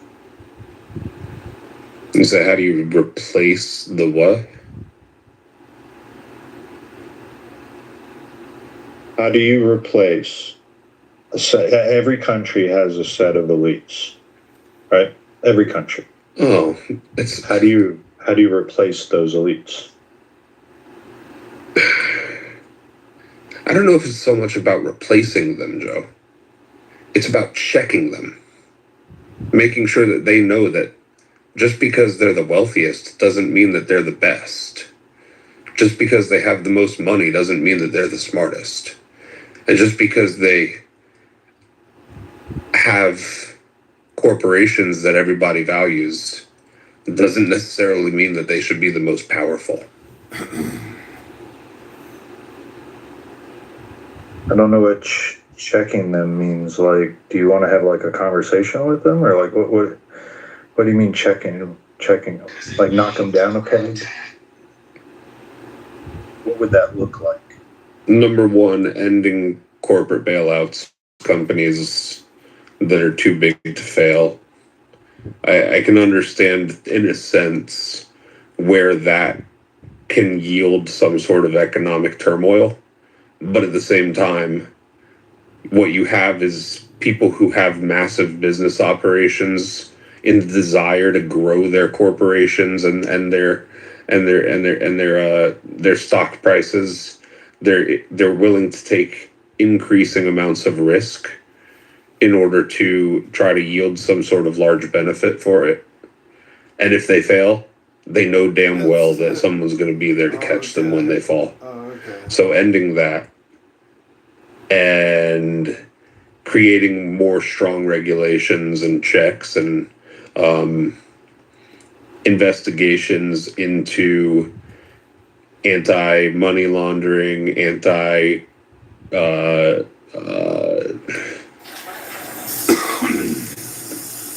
collusion, monopolization, data privacy, selling the whole selling people's data. I mean, like you think about like the value of X and Meta and Clubhouse even.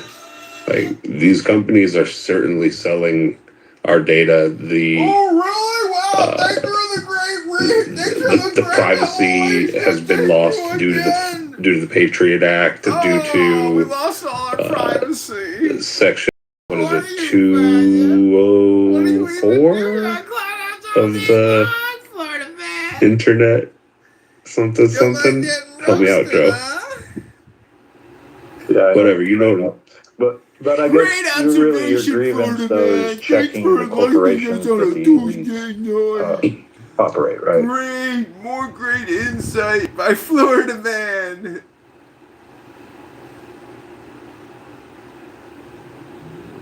It's not just like the Iran stuff, but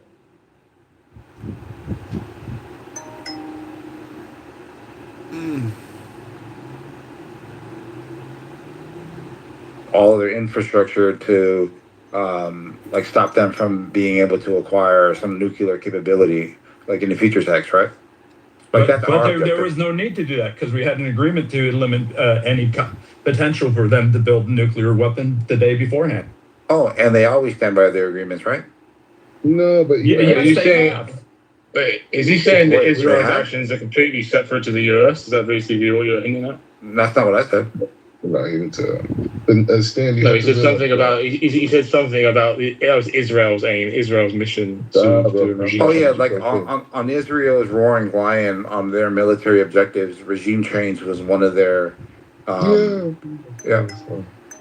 but the point is, Stan, that argument about us having Iran's nuclear under control, the first day of negotiation with Jared Kushner and Iranian officials. Okay, please don't. You said it yesterday. I debunked it yesterday. I don't want to do. What did you debunk? That's what they said. It was a negotiation stance, but after that, what do you mean by that? After the first statement, they came to an agreement that solved everything. Or they basically had an agreement that solved everything. They just needed to dot the I's and. You're taking an aggressive approach of analyzation. Like you're saying that you know what. No, I'm not saying what I know. I'm saying that the article I shared with you showed where they were, and it was verified by multiple sources. I'm saying to you as regardless of if you're trying to say it was a negotiation tactic threatening the United States with nuclear weapons, game over, right?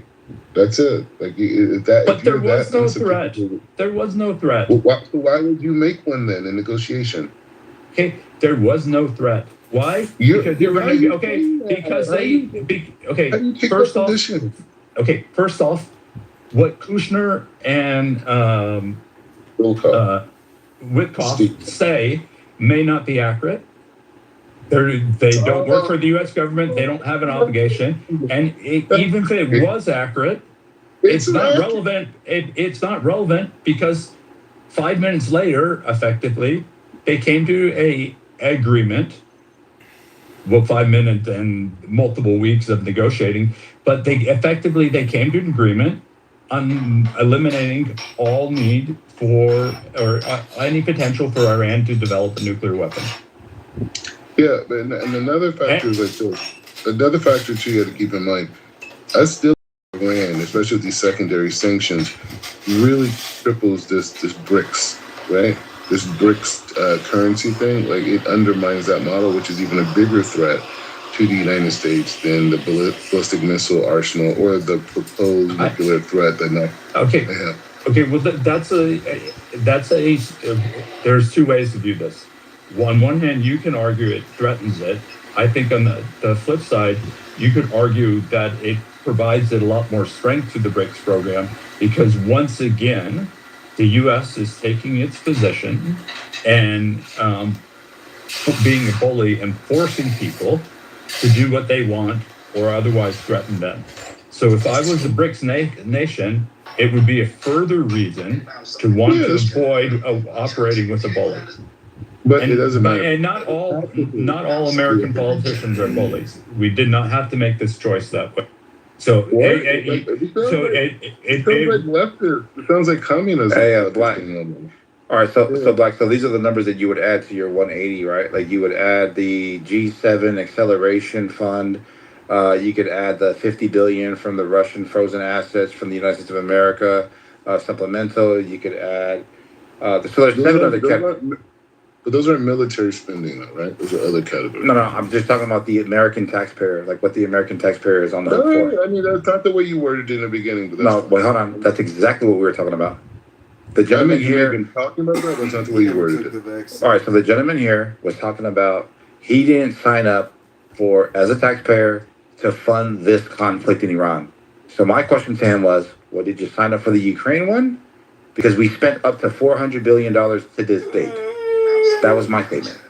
I mean, it's not. When you say that, that's not an accurate statement. I understand the sentiment, but the statement itself is not accurate. We spent 180 billion in military spending approved by Congress. That's all right, here. The problem here is that you made an assumption that I was talking about something that I clearly wasn't talking about. I'm speaking about all spending. Okay. So when hold on. So when you say I made a mistake, I think that you should offer an apology. Just for the record. Okay, fine. But I'm not saying you.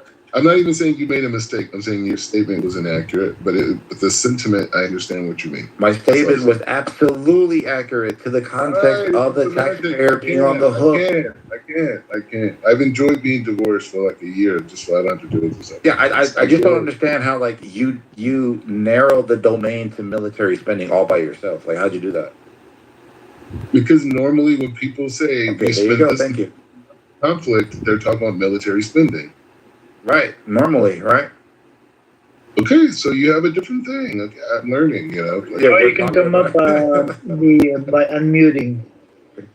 Yeah, we're talking about a different thing. I just don't understand like why these people don't understand that this conflict right here carries more of a United States interest than Ukraine does. We spent $195 billion. No, gentlemen, we spent $195 billion in Ukraine since February of 2022. According to the U.S. Okay, Samoa, just let me finish a sentence. According to Congress's website. So you can say that, and we've spent $37.5 billion since we've been in Iran as of July 26th, 2026. We're on track, because this is going to be a 5-year war in Iran, or at least a 3-year or 4-year until our next president. Oh my God! Until our next president comes into office. Absolutely not.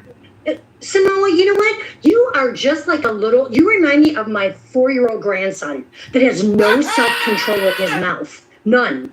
You need to learn to listen, not listen to respond. Discipline us. Get him. She said it's going to be a 3-year war, bro. Crazy. Donald Trump, your boyfriend, Donald Trump, said that we would be out of there in 60 days. How long have we been there? So we're not. For the next generation after us to have a more perfect union. Next generation. That's my opinion. Oh, the next generation is gonna go have a more perfect union. Are you kidding me? These fucking people are fucked.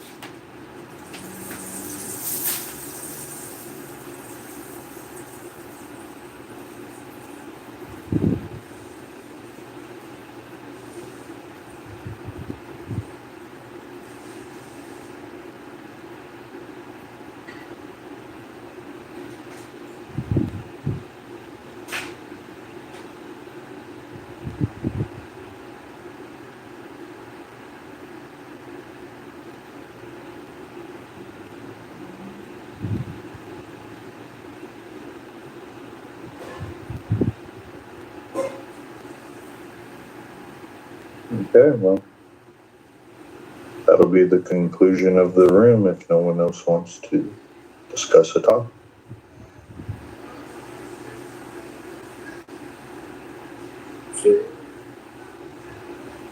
What's up, Joe?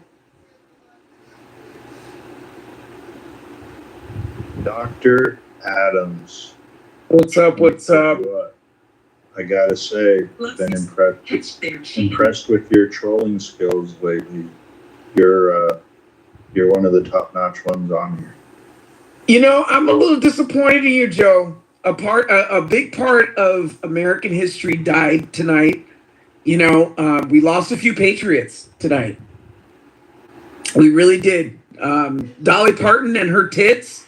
That's a whole group right there. And I feel like, you know, you guys just kind of glazed over that. She's done a lot for this country. We love Dolly Parton. Even the president, he's going to have the flags, you know, lowered to half mast for Dolly Parton. God bless Dolly Parton.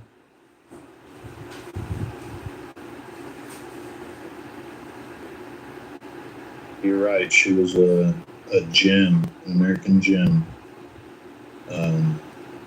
Are you familiar with her story when she got in place, when she first hit the scene and stuff like that? No. Can you care to share it with us?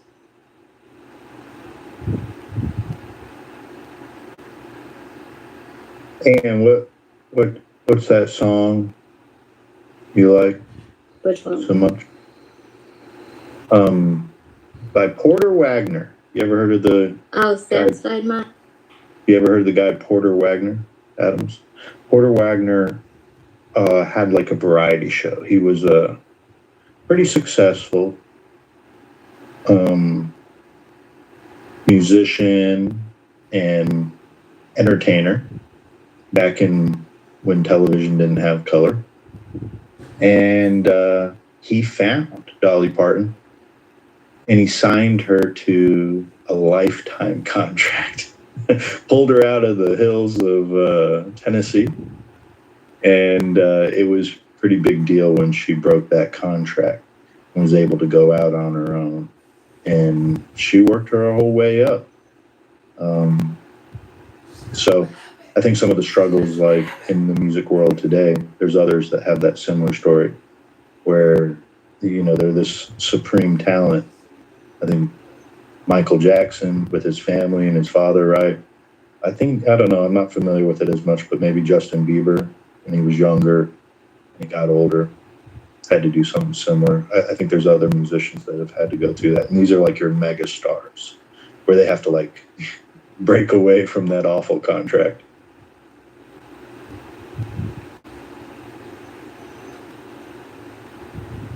Yeah, it's very sad. Very sad. You know, there's tons of people on the boulevard right now, lots of cameras.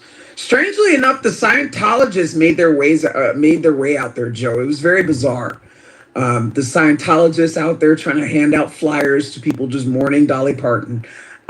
It's something to be said. It really is. She's a good woman, really good woman. I would say out of anybody in Hollywood, she's probably one of the least problematic celebrities that, you know, we've ever witnessed in our lifetime.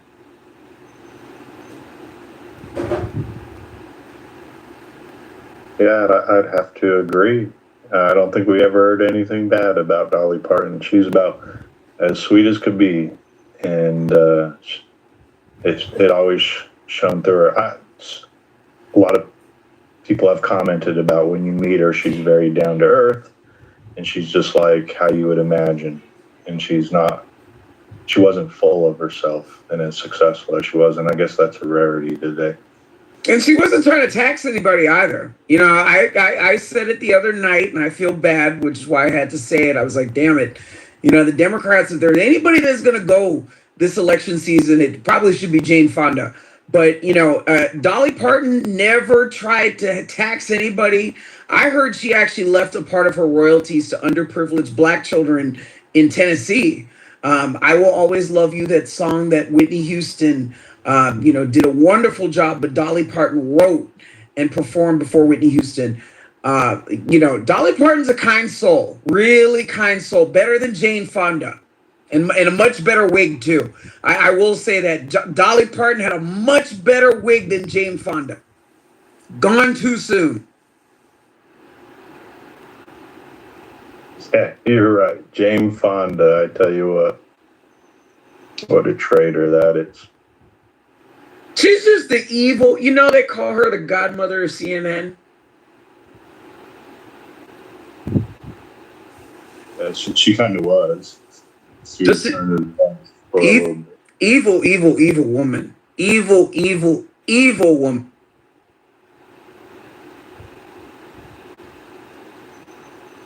I always imagined that it was Jane Fonda and Ted Turner that constructed the Georgia Guidestones that have now been taken down. Are you familiar with what the Guidestones said? Do you remember that, internet? No, but I'd be interested to know if there's anything in the Epstein files about a picture of Jane Fonda over a mantle somewhere on Epstein Island. I'm sure there's probably one. Yeah, I'm not aware of the whole Epstein story. Maybe we got someone in the audience that is an expert on it. But essentially, what the Georgia Guidestones were about were depopulation of the entire world, wanting to slim the population down to around 500,000 people. And this was the type of rhetoric that was going on back in the 60s and 70s by some of these more extreme left-wing antagonists. I'll see if I can find the old story on the Georgia.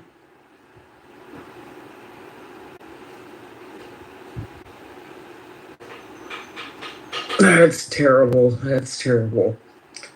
So who do you think's going next, Joe? Say it again. What was your question? So who do you think's going next, Joe? Oh, I guess it goes in threes, right? Yep. Are we going to take bets on it? Yeah. What's Cauchy say? I don't know. I heard Dick Van Dyke is still alive.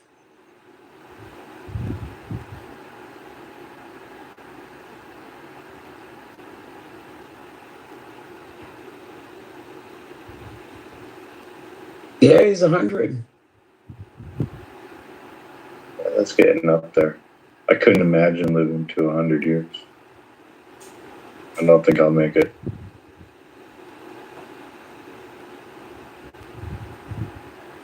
How old is Chuck Norris? He's dead.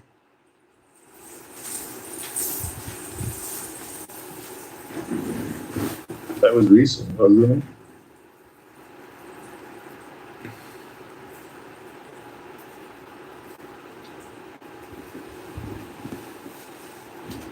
Yeah, it's crazy. It's crazy, Joe. We live in crazy times. Crazy time. I don't know. Do you think they're any crazier than they used to be? I don't think it's crazier than it used to be. I think, there's just a lot more cameras and a lot more noise. I don't know.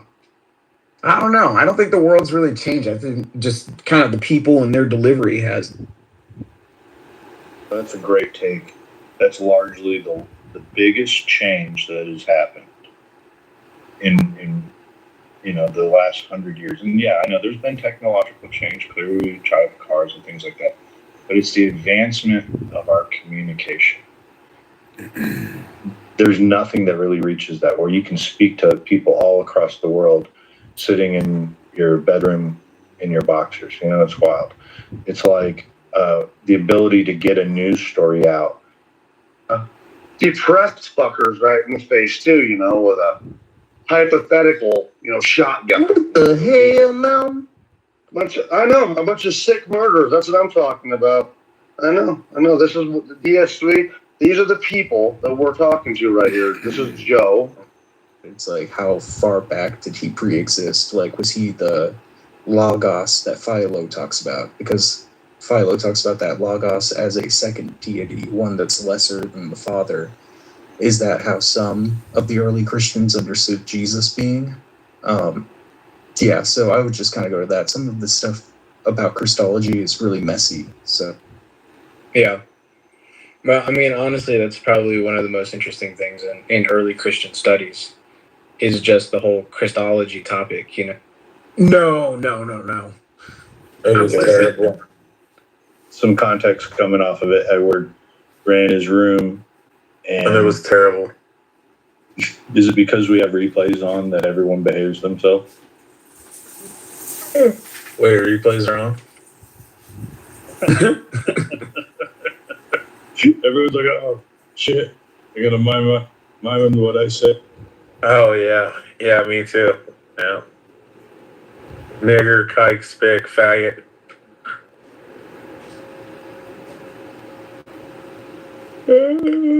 I heard Joe Biden was not doing good. Hopefully he dies then. What did he get? That terminal for cancer? Hopefully he dies. That's a good bet there, Hand. That Not a man that's not more deservative. You're not. If you don't vote for me, you ain't black. They're super predators. There's a criminal jungle. Or what did he say? Something about jungle or something, Ann? I don't know. I just remember that. An urban jungle, yeah, urban I just jungle. remember the kids in the pool feeling like very like. Urban jungle out there. Will the Democrats ever give us better candidates to mock than Hillary Clinton, Joe Biden, and Kamala Harris? I mean, we couldn't have gotten any better during the era of social media to get these three as who we get to talk shit about. I mean, Joe, does the it ever feel content like after content after content. Joe, does it ever feel like we're living in a simulation and none of this is real? This is a construct of one of our imaginations. Like Donald Trump is president twice. Simulation theory. Yeah. Yeah. I always think that, like, like maybe you guys are like part of my personality and you're constructs of my personality and my subconscious mind. And in actuality, like I'm in a comatose state. I'm just laying in a fucking hospital bed on a ventilator and shit. He's on a ventilator. I had like a car accident like 10 years ago. This whole like past decade and a half is all just a construct of my imagination. Or your imagination, or whoever's, brain in that. It would make sense. I wonder if that's what Martin Luther King's going to cover with his first interview out of hiding with Gayle King. I really can imagine. Yes, with a new album. I'm telling you, I imagine. When Young Dolph comes out with a new album, I'm gonna buy it. Sorry, a little too black there. A little too blackety black. Oh, for reference, Young Dolph's dead. Bima's probably the only one that knew that.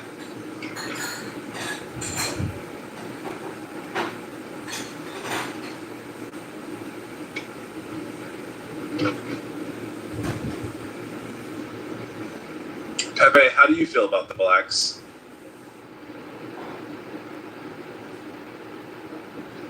No? Mole crickets from you, Pepe? Or moon crickets?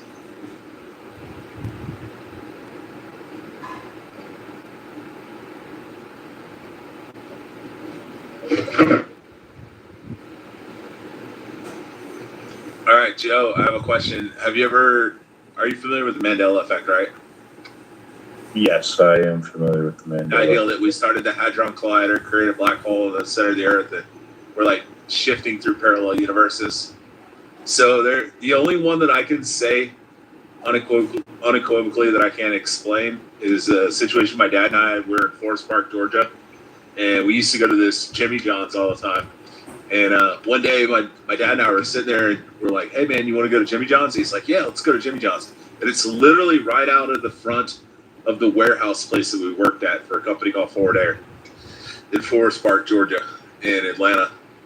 And we pull out of the fucking plaza, the complex, and immediately when you get up to the traffic light, there's a shopping plaza on the right. There's Jimmy John's right in the corner.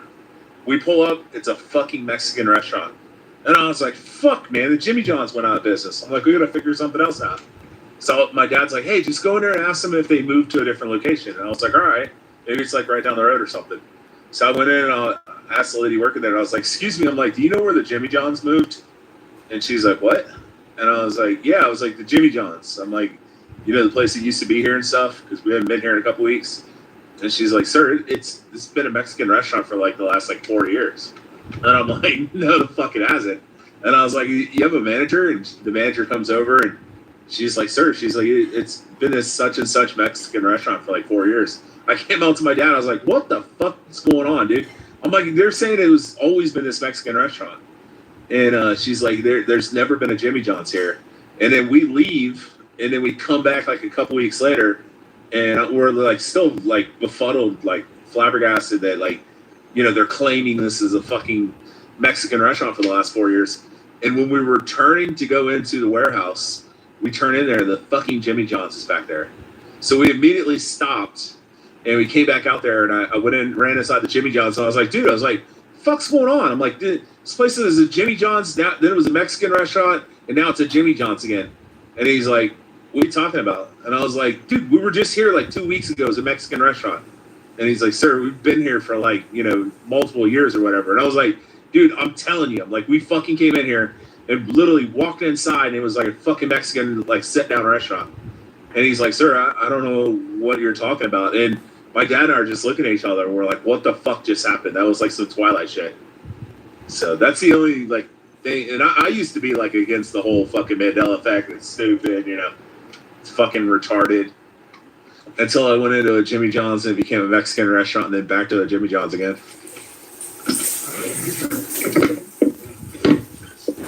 But the most plausible explanation is that I'm in a comatose state and you guys aren't all real.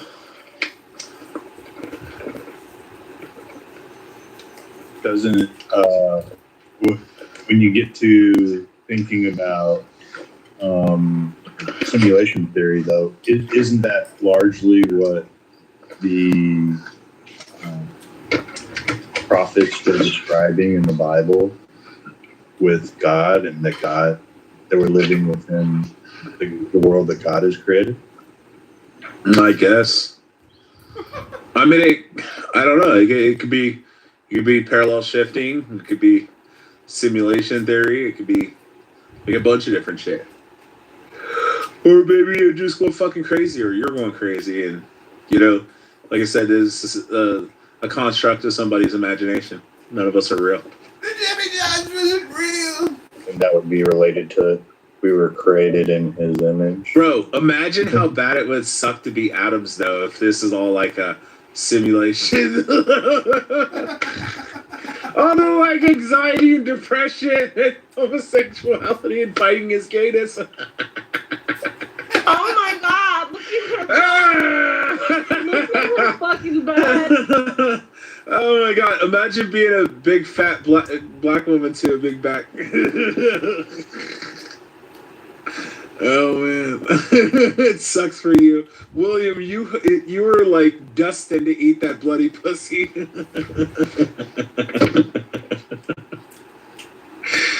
Oh man, poor Wallace. He had no choice in the matter of eating bloody pussy. It was because somebody had a twisted sense of humor. You're probably one of the greatest people to bring along to a party, Rich. I know. Well, imagine being like a jaded, angry black man like Othello, and then to find out that you're like a construct of somebody's subconscious mind and their imagination. You're like the stereotypical trope of a fucking black man, you know, just an angry black man, and I hate the white man and the Jews, and I won't be a fucking black Muslim. That's not even real. You're every stereotypical black man from TV shows that I watched as a child. I constructed you, Othello, in my mind. What is happening? What? We were talking about simulation theory, and then we were talking about if this is all like a Mandela effect and simulation theory. Oh, imagine being Ray. Real conversation. Imagine being Ray, a black. No, I'm just being dead ass. I mean, why are you giving a mic to this fucking retard named Rich? Like, Rich is like the dumbest motherfucker that's in this room that comes on this stage, brings nothing to the table, has nothing intellectual to say. He gets destroyed every single time. He got a phallic symbol in his goddamn PTR. Like he's a fucking retard.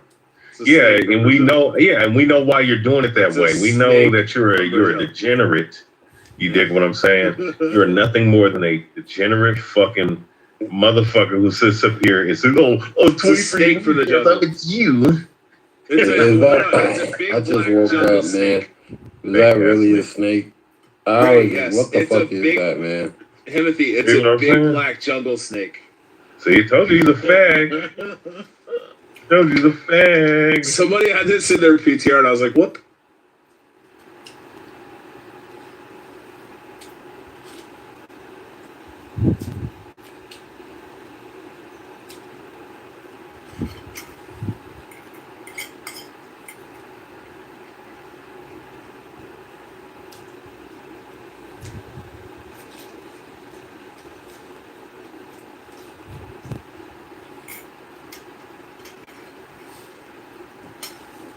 I'm glad they moved the room.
Mucus and via physical contact, and it was determined that it was from what I understand, and of course this could be a psyop that I fell into, right? But it was determined that pathogens don't spread that way through mucus as much as the Rockefeller standards of medical history projected to be. So, without going too much deeper, I mean, this can get really deep really quick. Maybe look into terrain theory. Let me look up terrain theory so I can see if we're I've attended lectures from people like Dr. Andrew Kaufman, and there's some questions to be had. The fact that it's question. Yeah, I think terrain theories. Yeah, that's pretty mundane. It's probably why it didn't come to mind. It's just saying that the body plays a role. The topography of the body plays a role as well. And, all right, so I'll sum it up like this: when you were first introduced to the idea of a virus, what was the most basic definition of a virus that you remember? Yeah, dude, when I was first introduced. Wait, you mean like? I'm talking about like first grade, like your first grade indoctrination into the concept of viruses. Yeah, I got you. Yeah, it's literally just the definition of a pathogen itself, right? There's no distinction. It's a small virus thing particularly you can't see that makes you sick. Yeah, I mean, in first grade. And do you remember the fact? Do you remember the detail and the fact where you were taught that a virus is inorganic? Okay, well that's something I specifically remember being part of that first. Maybe it was fourth grade, whatever. It was somewhere in elementary school where you were taught about the concept of a virus, that it's an inorganic substance. Yeah, your elementary school was a little faster than mine. Okay. All right. Well, even if you Google it right now, you'll see that it's commonly thought by scientists that viruses are inorganic. Yeah, I'm not following you. Yeah, I don't know. Well, if you do a simple Google search right now, ask if viruses are living. Viruses are I mean, they have literally the viral life cycle. But let me do a test. Let me Google that specifically. Yeah. Are viruses living? And we'll see what Google's. Oh, son of a bitch! I clicked the wrong link. One second. Are viruses living? Yeah, okay. So most scientists do not consider viruses to be alive because they cannot reproduce, grow, or make energy on their own. Okay, so let's stop right there. So let's think about that.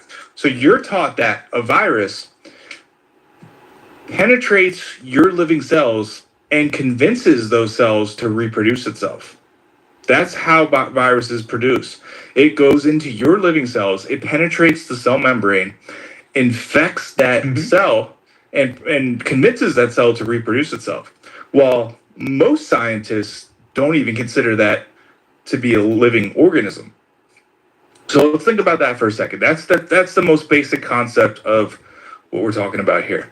I mean, I could follow you down that road. I get that, and then at the same time, you know, the distinction about, you know, reproductive capacity, you know, feels a little bit subjective. Now, like, what if? Now, just consider this, and we don't have to get much deeper into it right now because this is something you'll probably want to research on your own before really talking about it. Yeah. But what if a virus was actually produced internally from your cells? What if it was a cleaning mechanism that your body produces, and every time you've had the flu, it's been the same exact process, right? You start off with the nasal cavities, you'll get congestion, it works its way down to your throat, you start to get a scratchy throat, and then finally it ends up in the lungs and you start coughing up the green stuff, right? Every single time you've been sick, it's been the same process. What if that was an internal process that your body used as a way to extract toxins, right? What if there was nothing pathogenic to that process at all, except mentally, where your subconscious is seeing other people going through their natural cycles of cleansing their toxic byproducts, and that instinctively kicked in gear your own individual process.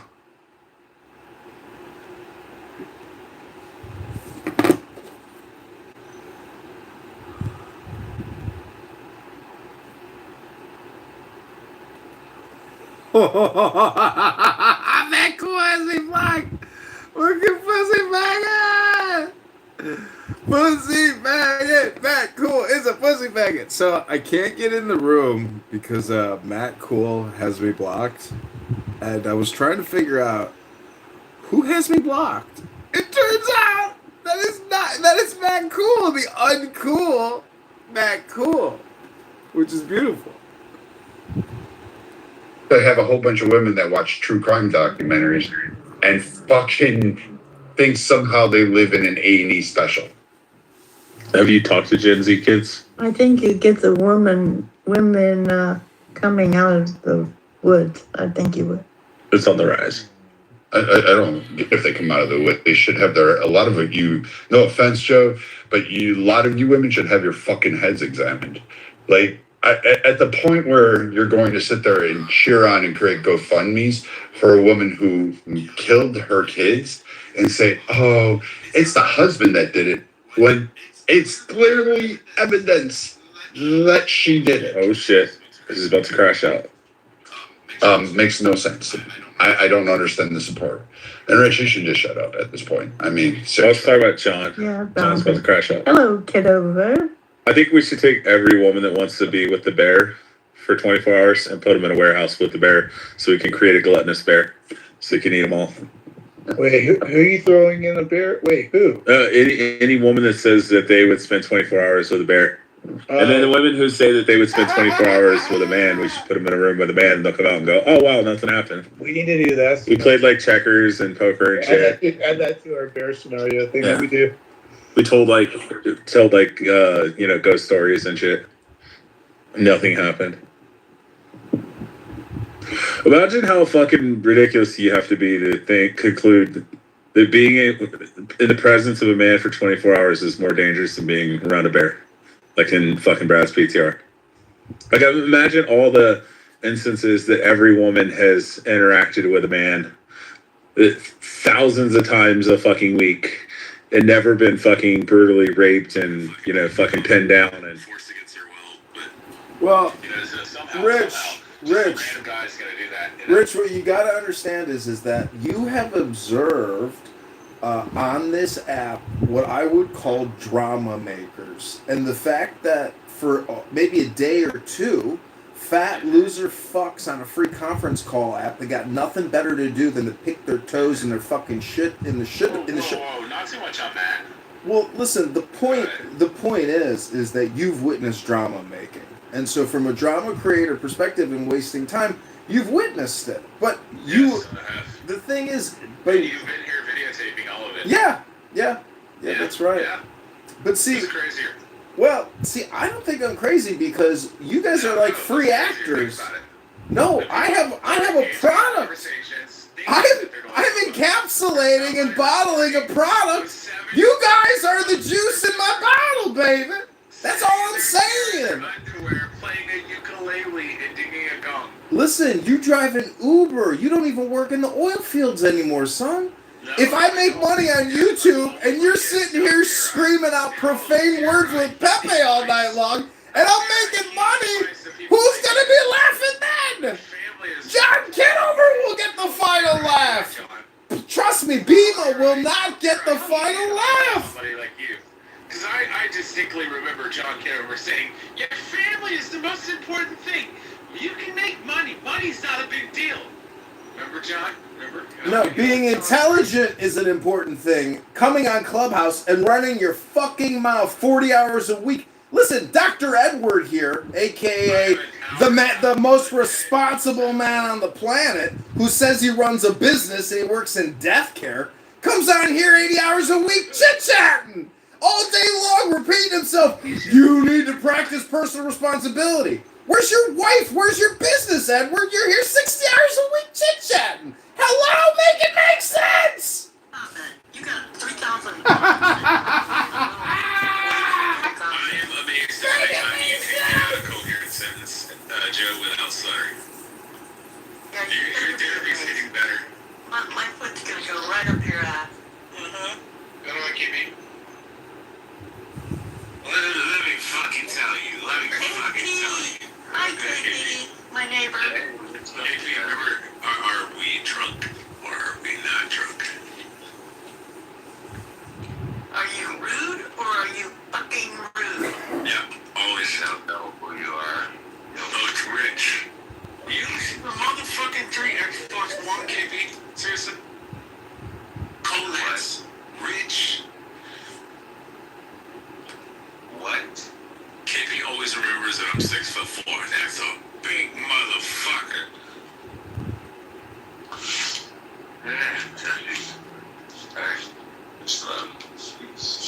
Where's the thing I think KP? You should watch the video of the woman where after she does do the candle wax on her kids and then sets the house on fire, she does a TikTok dance and twerks to like literally what's going on. It's online. KP, where's the faggot thing? This is crazy shit. I also want to say, Himothy has me blocked, so I haven't been able to come in these rooms. He just had a baby. Yeah, 6 hour. Hello? He's drunk. I was just trying to say if KP was drunk or not. He's drunk. What you say, Kitover? I wanted to thank you for blocking me because you blocked me, you ghetto trash piece of shit. I haven't been wasting my time in these stupid shitty rooms, so thank you very much. I believe in the natural process where if I get kicked from a room, well, that's fine. I don't give a fuck. Because there's this thing called anonymous, and I'm actually just here to record. I don't even want to talk to you fucking dumb fucks anymore. Because you guys are wasting your fucking time. That means you take no action. That means you just run your fucking mouths, but you don't do anything. the definition of wisdom is not just talking all day long. You might want to try reading a book. Consider going to the gym. That's right. It's called breaking a sweat. And a lot of you long COVID sufferers need to break a sweat. You really do. They say by breaking a sweat, you can get the spike proteins out of your pathetic, disgusting little faggot bodies. That's right. You could actually get the spike proteins out of your bodies by getting off a clown house and going to the gym and breaking a sweat. All right, I am complete. Go get a haircut, try some shampoo, take a shower maybe. Who has me black, but somebody that. You know, shave that face, use a moisturizer, Himothy. It'll work. Try a moisturizer. Go to CVS, get yourself a bottle of the coconut shea butter moisturizer, and after you take a hot shower and scrub your face, you moisturize your face. I am complete. Hello? Lotion on the skin or else it gets the hosing. You gotta get the hip spread. Well, I don't have your block, but Mike, man, it's nice to see you in the Trump house, man. Where you been? I know where you been, but shit, you ain't been in here, brother. Well, you know, if you get booted out and then you're blocked from it, or you get booted out, you can't really come in. So, and it seems like Pepe. Well, it's actually Matt Cool that has my other accounts blocked. But again, Matt Cool, I go with the natural process. If I get blocked, well, then that's a great thing. I just lost multiple accounts last week. I've had over 60 Clown House accounts. People target me. They report me. They don't like my presence because they don't like what I have to say. Things go on, but it's not the same. I don't like it. I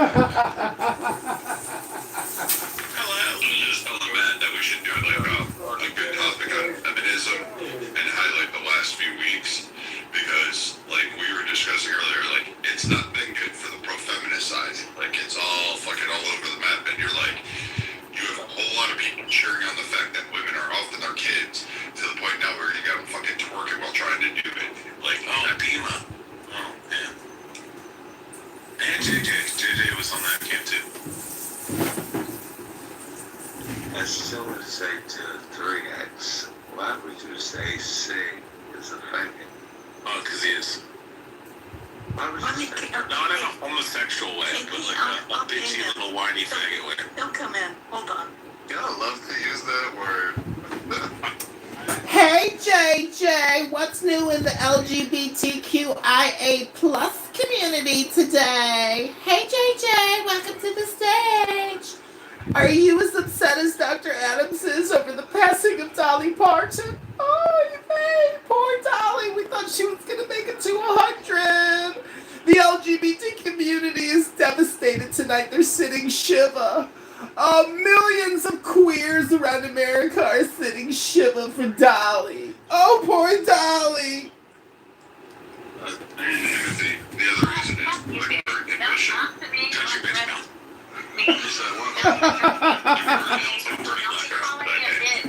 You're inferior to me. You can't address me like that. You can't address. Fight Rich, black girl. Fight. Never let Rich get one over on you. Never. Always speak up, black girl. Always. Do it for your daughter. Your fatherless daughter. Do it for your daughter.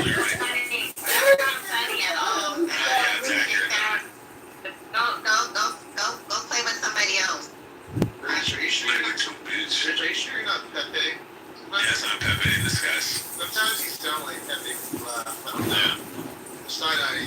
Oh, the way you sound like. You sound pretty, Kitover, do you have any medical conditions? Why is it, even if I don't see him with this picture or KP's picture, I know they're black? Hold on. Yeah, my medical condition is wondering why the fuck you're a mod in this fucking house and in these rooms for days or weeks on end now. Who the fuck are you? Who the fuck are you, booger nose? Look at that fucking booger nose. I bet a lot of cocaine been up that booger nose. Do you have any medical conditions? I bet you got that sickle cell anemia. I bet you got that sickle cell anemia. Traumatic brain injury, Kitover? He has a penis on his No, I got a sickle cell anemia detection brain, and I think you may got that sickle cell anemia.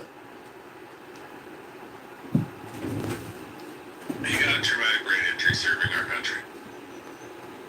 Okay. That's right. I met an LGBTQIA plus DEICRT employee in the federal government, and my fucking brain exploded like a clown world. I do think that Rich is actually correct that it's possible I'm living in a coma. Rich, you get this. This is the parallel. This is Rich, listen to this. You know how you said you thought you were in an amnesia state in a hospital laying in a stretcher and you're just imagining all these personalities? I think that's what's happening to me, Rich. I think I served this country. I'm sitting in a hospital at Walter Reed Hospital imagining all of this. It's impossible that clown world exists, isn't it? It's got to be impossible for 20,000 U.S. soldiers to go die overseas fighting Islamic jihadists to come back to clown world.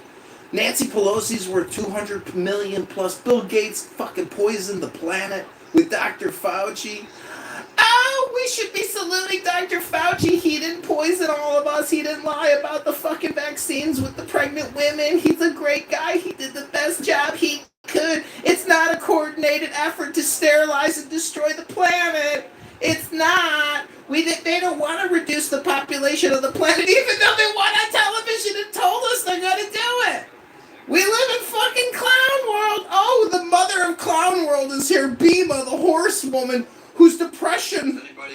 Bima cured her depression through Clown House by talking on chillism all day long. Oh, that's great therapy, Bima. I'm sure it's working out great for you. Congratulations! And guess what? You're back! You're back!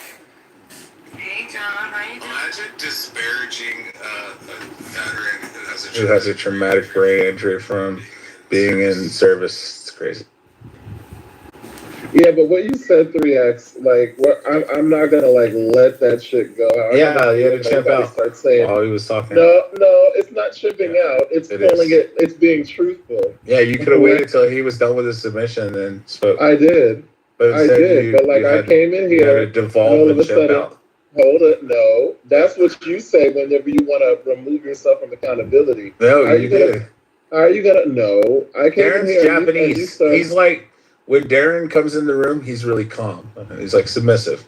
When you blacks come in the room, you champ out. You blacks? Yeah, whenever somebody says, well, Bima, it's accurate. When somebody says the N-word, all blacks go off their microphone. Weird, because you can literally have a whole entire group. Who's this white boy just said N-word? No. That's how you think about it. I can't argue with you. You angry. Leave me alone. I'm happy. Leave me alone. You angry. I can't argue with you. Leave me alone. You angry. I can't argue with you. Leave me alone. I'm happy. I'm going home. Hello? Hello? Like free does. Free range would say that. Free range would be like, hey, man, that's not cool. But you uncultured blacks just start screaming and yelling. No. John Kitover started talking about like the Democrats and you start jumping out. People. John Kitover was talking about the Democrats and you started deciding. Let's really find out if JJ's even gay. What is the AI plus and LGBTQIA plus? What does the I and the A and the plus stand for? Especially the plus. What is the plus? We should all know what the plus means, right? Everybody here should know what the plus means. The plus means to infinity and beyond, motherfucker. That's what it fucking means. No, it doesn't, you gay bitch. That's not what it means. It means indigenous populations shift sexual roles in the family as needed. You don't even know the history of LGBTQIA+. I looked it up. You don't even know your own history. You don't know the history of your people. You and Dr. Adams don't know the history of your people. Is that the plus? Man, boy. Ew. Yeah, it's called the NAMBLA, North American Man Boy Love Okay, Association. don't confuse your There's also another group called MAPS, which MAPS is minor attractive person syndrome. That has nothing to do with the LGBT. That's part of the plus. You said to infinity. It No, includes everything. No, I know. Yeah, I didn't you say guys that. include wanting to fuck kids. No. You include wanting to fuck kids. You just said to infinity. That starts in Catholic churches. What is You want to see kid what is fuckers? Go to a Catholic encapsulated church. in infinity? Does it mean everything? No, it doesn't mean everything. So it includes pedophiles. No. You for you No, you remain said the pedophiles plus means because infinity. that's where JJ, conservative you men just like to simply do. said Some of y'all. plus means infinity, which includes everything, No. including kid fuckers. Infinity does not mean everything. Yeah, it does. Infinity means a continuation. To infinity and beyond! LGBTQIA forever! We will conquer Russia and destroy Moscow so we can have our first LGBTQ parade in Red Square. Hooray! Go America! Yay, capitalism! One day, the LGBTQIA plus flag will be in every country on the entire planet, and we will rule governments throughout the world. Chicago, New York, Miami, LA. Gay people will, the queer world will take over, and you normies will be punished and put in our little LGBTQIA punishment boxes with our pet squirrels. Everybody gets free healthcare. Healthcare is a right. Healthcare is a right. Everyone will get. I just went to the Federal Election Commission. I put in John Kitover's name, and nothing comes up, man. He's a fraud. Everything, he's a fraud. So, JJ, you are saying that it does include kid fuckers. No, it does not. I just wanted to let Infinity the includes Clubhouse everything. Mouse know that all that shit in his PTR, he's a fraud, man. It says we do not recognize this person or this type of activity does not exist. Kiddo, I'm gonna invite you back up so you can explain this fraud shit.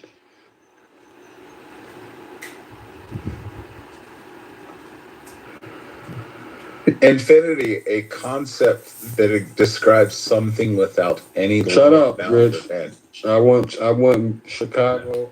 Yeah, what is it, Booger King? What you want to talk about? Fraud? Go ahead. What's your question? Ask mayoral candidate John Kitover whatever question you got, Booger King. I'm on the Federal Election Commission website, and they saying they have no data of you running for office. Well, I don't know how you are you on a laptop or you on a cell phone, Booger King? And I'm running for mayorship in Chicago now. Go to ChicagoMayorVote.com. I ran for Congress. That was before you got to Clubhouse, Booger King, and you became the DEI-CRT appointment in the Trump room, Booger King. Activity, the filing deadline has passed. This is not authentic. Yeah, he didn't I have enough believe- votes or petitions. He's a fraud. No, he ran. He didn't have enough votes. So is that true? You lost Chicago? Yeah, he already said that. I didn't hear it. John, did you lose your race for mayor? No, the mayoral election is 2/23/27. I didn't have enough petition signatures to get on the ballot to run for Congress, but that was before Booger King's time here. So he's just coming up to speed with my political career and history. What's your next question, Booger King? Jaron, why are the Japanese so submissive, but the blacks are so aggressive? Shut up, Rich. And by the way, stop putting pedophilia on fucking gay people. Listen, it's a statistical fact that pedophiles and the LGBTQ and homosexual activity in the Catholic Church and in other organizations, there's a correlation between pedophilia and men that practice homosexual acts with other men. And so hello? First of all, for you to even put Kitover is a fraud in your title is actually libelous. That's libelous and slander, and I could sue you for doing that. So don't project your own fraud and crimes onto me, Booger Boy. You're a little late to the fraud game here, Booger Boy, to be accusing John Kitover of fraud, Booger Boy. I'm taking a screenshot. I'm sending this to my lawyer tomorrow, Matt Cool. I know who you are. I know who Himothy is. Trust me, I got the screenshot. I'll give you 10 seconds to change it, Booger Boy. Hello? Don't project your fraud onto me, Booger King. You're a fraud. So not every pedophile is a homosexual. Yeah, I know. You said this, and it doesn't make it true. It is accurate. You're the one who literally has like a fucking fake snake-looking cock. Get over your your fucking NCR. You're a It's so fraud, weird. nigga. It's a cock. It's a He's a snake. fraud. It's that. It's You're literally a a snake fraud. from Shut up. fucking Brazil. He's a fraud. Fraud ass This is nigga. what happens with the gay brain. The gay brain always has penis on its mind, even when they see kids. No, that has nothing to do with it. I'm looking at your You guys are all PCR pedophiles. and what you're trying to convey. JJ, Rich is correct. There's a strong statistical correlation between homosexual men and pedophilic crimes. Statistically significant. Many of you have never taken a stat class in undergrad, definitely not graduate school. But all I gotta say is, when Himothy says that John Kitover committed fraud, that's Himothy projecting his fraud onto candidate Kitover. And I am running for mayor. So go to ChicagoMayorVote.com. Don't vote for Alexis Giannopoulos. He's a fraudster. He's a criminal. He's committed $400 million in bank fraud, killed Katie and Chloe with illegal identification for illegal aliens that murdered young girls. John Kitover is trying to liberate the city of Chicago, but Booger King Himothy is fucking around with my campaign. Do you want a job in the campaign, Himothy, like Dr. Adams? Dr. Adams played a pivotal role in my campaign against Darren LaHood. Many of you witnessed Dr. Adams go above and beyond. JJ, mute your mic. All LGBTQIA plus in the new government will have to wait. You're lowest on the totem pole. All right, I am complete. You got this. Hello? Head over 45.com. It says that your website is under maintenance. I know it's under maintenance because Meta, aka Manus, migrated, and I had to back it up now. I gotta re-upload my backup. Be patient now. The victory is coming. The government You're a worker. fraud tonight, man. After tonight, I won't give a fuck about you. You're a fraud tonight. You projected onto me again, Himothy. I'm gonna get my projection activation system and my projection mirror and hold it up to your booger face, and you can look at all the fraud and crimes you done committed in your life, Himothy. There's a lot of grace in this room because there's a lot of sinners in this room. So don't project your own fraud and crimes and jail time onto me. I've never been charged with a crime. I'm always above and beyond transparent. I live stream my whole life, for God's sakes. Every conversation, even with my mama. I'm a mama. You hear me, Himothy? I'm a mama. The Chicago blackfacing with his Sex, voice, racist people. It includes everybody. You said infinity. That's not true. Yeah, it does. literally includes doesn't. everybody. It Then includes why Nazis. why is includes it communists. rejected? Hold on. Why is it rejected by GLAAD and the Human Rights? You just said that the plus in LGBTQ plus means infinity. Yeah, Which infinity includes doesn't mean every fucking Yeah, everything. thing. Do you know what infinity everything. means? Infinity means That's not what infinity means. Yes, it does. I just read You don't know what. So words have different meanings now. Should we talk about trans a people? concept that describes something without any limit, bound, or end. Yeah, something, Yes, not everything. It Retard. No, you're a encompasses fucking everything. retard. Infinity encompasses It literally everything. doesn't say everything. Oh my It God, doesn't you know there's say different that. kinds of That's infinity. not what the too. word means. Yes, So you're I trying just to read you project the your definition. own. You're trying to project your own Infinity fantasies, is a concept your that describes perverted something without fantasies any about limit, sex bound, for or end. children onto the LGBT movement, and it's not happening. Not on my watch. You know what's so funny about this, Rich? Is that you're lying in a stretcher in a hospital projecting this whole conversation. So, Rich, are you actually gay on the inside? No, JJ is like the stereotypical fucking leftist gay that I constructed in my subconscious What? mind. Smart, intelligent, No. paid, Gays are not smart. good looking. Like what the fuck? You Like, guys are of course. sodomites. You guys fuck each So, other in yeah, the you ass. can use that term You if you fuck want each other in to. the mouth. It doesn't make us any less That doesn't make you amazing. smart. It It makes you does. dumb. No. What No, are makes you me smart here, is the fact Joe? that I'm well educated. It makes you hedonistic. Okay. Hedonistic animals that can't control Sure. themselves. We're gonna go to the topic. As you know, Dolly Parton is. Thank God. You said thank God. He's discussing. Yeah, she was thank pro God she's- LGBT. Oh my God. Up, man. You just said thank God she's dead, man. I just Yeah, have she's a in quick hell. question for Joe. Okay, go ahead. Go ahead. Joe, are you there? Yo. Is that you and Ann's PTR? Of course it is. That's me in names. Oh, that's you in real life. Yeah, I exist. Oh, I'm a okay, real yeah. person. I was just curious, man. I kind of figured, but I had to just ask to confirm. Did our last name give it away? Nah, it's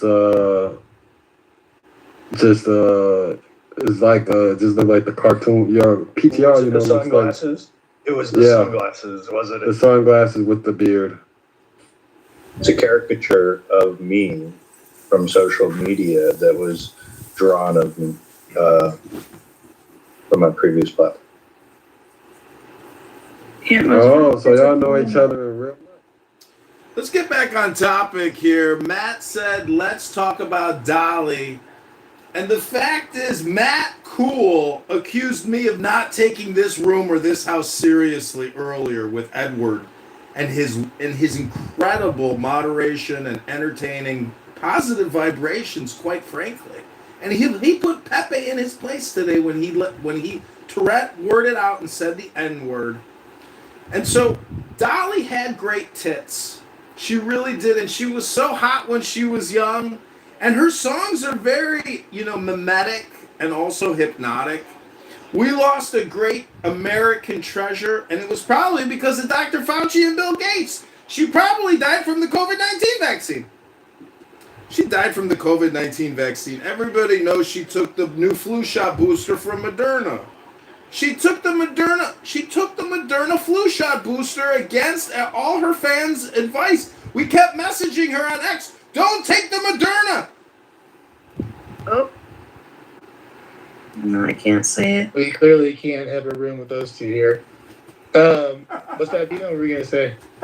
Oh, I was going to tell Joe. Joe, I was very disappointed in your head shape because I was expecting something exciting like your PTR, and then it was just so symmetrical. And The hell did you expect his head to be? it did look like what his PTR looks like. That's wild, man. I'm not used to being the center of the room. You gave yourself some hair, Joe. That's what it is. Are you blushing, Joe? I was. Are you blushing over there being the center of This is too much attention for a white man in the Trump room.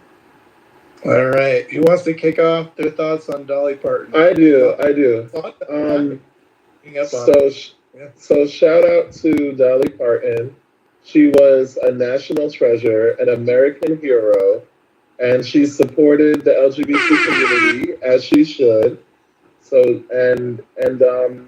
yeah, you know what? She had a lovely everything, not just her tits being gross and whatever, but she did have a nice physique, and more importantly, she had a nice heart and a nice soul. And she made awesome music, and also shout out to Whitney Houston as well, who blew up her song even more, with I Will Always Love You. So RIP to her as well. But I can't even believe that she's gone. She was just such a light, and she's one of those people that, whatever side of the political aisle you're on, or whoever you were, she was like, she just brought joy to everybody. So I can't even believe that she's gone. I had to do like a double triple take when I saw this. But RIP, rest forever. And It's interesting. There's one of the few people where you don't have like everybody's kind of like on board. You know what I mean? It's like not one side like ripping her down or whatever. So it's kind of different. You never see that often. And then it just goes to show just what an icon she ended up being.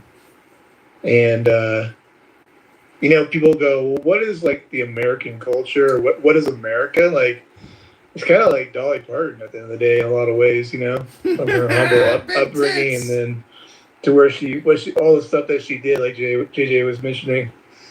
So I don't know. It's pretty interesting to read up on her. It's been a while since I had, so. Dima, what are your thoughts? You guys and Chris, it's just good. My true thoughts, and I'm happy to hear what JJ said, because I wanted to get. I wasn't too particular. I didn't know that much about Dolly. I remember this one interview, and I just found a little piece of it. If you guys want me to play it, I could play it. But I always liked just this little piece of the interview. But besides that, I was always intrigued by how she just didn't seem to age. And so then, this is my real raw thoughts, real time. Forgive me, this is just the truth. And so today, when she had passed, or when I found out, I was thinking, like, I wonder how old she was. Like, how old was she really? Was she like 105? Because I mean, she just didn't seem to age. And I don't know. And then I found out that she was only 80. And I was just like, my goodness. It's like my Grammy made it. My Grammy made it past Dolly Parton. And I was just thinking, like, my goodness. I thought about Miley Cyrus. And I thought that was her godmother this whole time. That was weird. I didn't know that. Yeah. And she would refer to herself as her fairy godmother. And I thought that was really sweet. And they had a lot of, yeah, so I wonder about that. And then, yeah, I was just surprised that she was 80. And that's pretty much Because she has such a youthful vibe, right?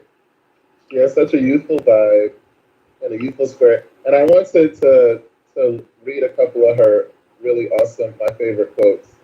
She said, I quote, "I know who I am, and I don't try to be anybody else." She, of course, everybody, well, you should, a lot of people know, it costs a lot of money to look this cheap. It's hard to be a diamond in a rhinestone world. And my favorite one, the way I see it, if you want the rainbow, you got to put up with the rain. A shout out to her for being a light and a supporter of my community and a beacon of hope for so many people, you know. So, we love you, Dolly. Rest in paradise. Sure. Joby, do you have any thoughts on her or no? I was dozing. You were falling asleep. Yes, sir. I have some thoughts. Yeah, go for it, Dina. Yeah. Yeah. Last year, her husband passed away, and when I saw that, I was really bummed. That was kind of like a big part about her is that she had this like husband that she was really in love with, and now that she's passed away, I kind of feel like it was like a broken heart thing. Like, you know, when you're in love with somebody and then you lose them, and you just like kind of slowly. She did stand by her man. Oh, not surprised. Yeah, I don't know. I think it's that. Mastery of step 3 is what step 4 is. Might seem strange that step 4 would just be really good at step 3, but step 5 is Step 3, step 4, you step step 5. back into contrast, but you're not mad at yourself because you now understand the glorious, delicious. How's everyone out tomorrow, man? So that's how y'all know if you want. What? And she, extremely talented. She was a singer-songwriter. And to reach that level and be a songwriter is rare, you know? A lot of the musicians that are very, very successful, they tend to buy a lot of their songs. And she was that unique talent that could write her own music and perform it. And hats off to her for a lot of wonderful years. And if anyone isn't aware, 10 years ago, maybe 11 years ago, she did a time capsule at one of her resorts when they first built it, that by the year of 2045, a song that she wrote will be released. And she'll be in or around at that time, it would be her 100th birthday. And it'll also be the 30th year of the resort where they left the time capsule. So she left us one more gift of a song to hear. But we'll have to wait for 20 more years to hear it. Oh, wow. Thanks for sharing that. Is that cool, Bima? Yeah. She planned it all out for that event, for that to happen. And that's like a pretty cool thing, I think.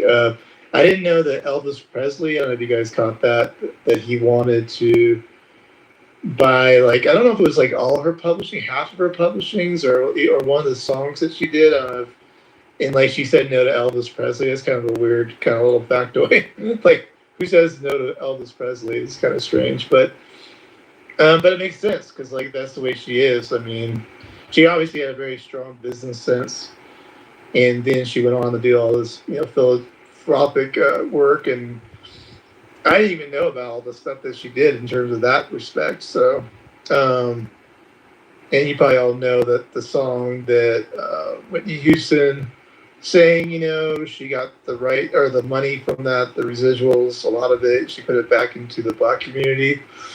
So there's a lot of stuff going on. And I gotta ask, what do you think?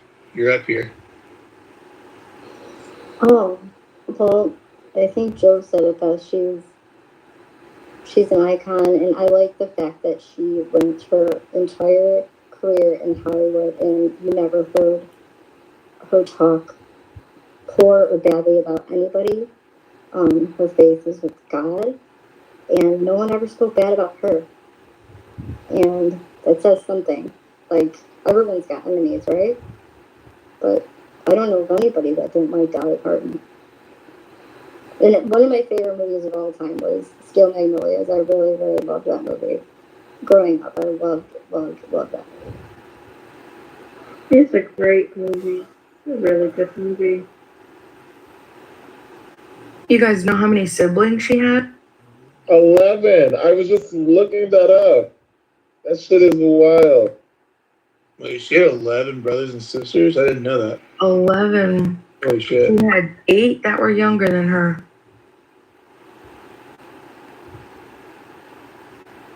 So she was one of the first born.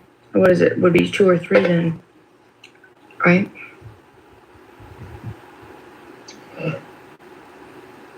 I'd have been third born. Mm-hmm. I also love that she was respectful of my queen, the one and only Mariah Carey. And in 2002, she said, when an interviewer suggested that she might be a new contender for the Queen of Christmas, she said, "I'm not going to compete with Mariah. You think of Christmas, you think of Mariah. I'm happy to be second in line to her."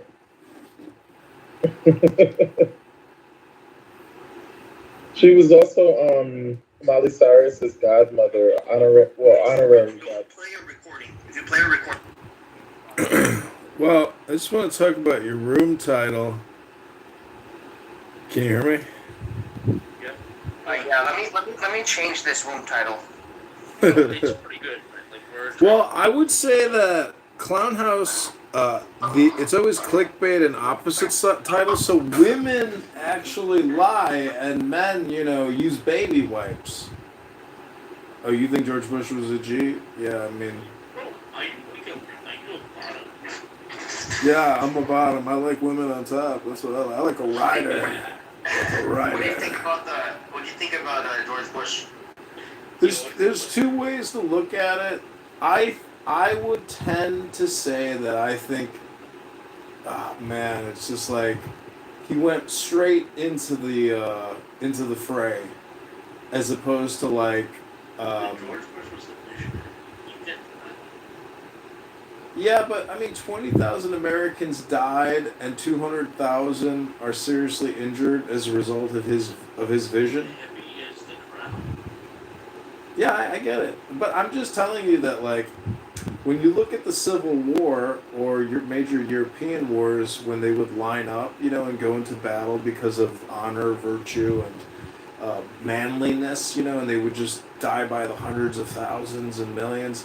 Like, as a soldier, you gotta say, like, General, I think maybe we should do a counter-offensive flank and do it, in the silence of night, like a guerrilla ninja. Like, I think we got a better chance of winning the war by not dying, General. So I'm just saying that. What's your point? I don't understand. My point is George Bush wasted a lot of money, which, you could say it's like the greatest scam of all time. Well, it's part of it, but the other part is the safety mechanism known as the Federal Reserve, which is the bank and the house of all. So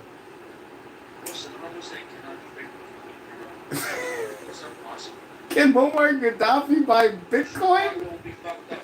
Can Muammar Gaddafi buy Bitcoin? No, because Hillary Clinton stuck a fucking pole up his ass. I mean, you think George Bush is a G? Bill Clinton and Hillary Clinton and Michelle and Michael Obama are the real G's that carried out George Bush's. Bro, I still got one of your fucking tickets, bro. I gotta go to fucking goddamn Lewis Tower and shit. I never actually cashed it. Here are the facts, right? So, yes, fine. Biden deserves full marks, 100 out of 100 for what he did in Sudan. Okay? It was Obama. Hillary was his deputy who took care of Libya. Obama took care of Syria. Okay? Obama, he had Yemen to his credit. I like Obama, man. Like, Obama did some good work in, he did some good work in Pakistan too with the drone strikes. But hear me out. All these presidents, they built upon the foundational framework that was put forth in place by George Bush Jr. Without George Bush Jr.'s foundational work, none of these presidents, they were basically standing on the shoulder of a giant. Right? George Bush even took care of Lebanon. We didn't hear much about it at the time. George Bush cleaned up Lebanon. Okay, he cleaned that country up. And it was through George Bush's intimidation tactics. The U.S. would say, Saudi Arabia, jump. Saudi Arabia would say, yes, sir, how high? Subservient to American military. The U.S. said, okay, we're going to start in Qatar, in Kuwait, in UAE, okay, and import liquor and pork for our soldiers. Our soldiers are going to have liquor and pork on those bases. All the countries, Kuwait said yes, sir. Qatar said yes, sir. Saudi said yes, sir. UAE said yes, sir. This fucking kid. They didn't have object to any pork or liquor for the U.S. soldiers. Okay. They didn't buy weapons from Russia. If not for George Bush, they would be buying the Russian weapons, which are superior quality. They're not doing it because George Bush intimidated the fuck out of them. Yeah, but that relationship goes all the way back to the grandparents, and the king is still alive. So it goes back because of the Aramco deal. And do you know what the market cap of Aramco is right now? Which king? The guy in the desert. I mean, okay, but which king? Is it Faisal?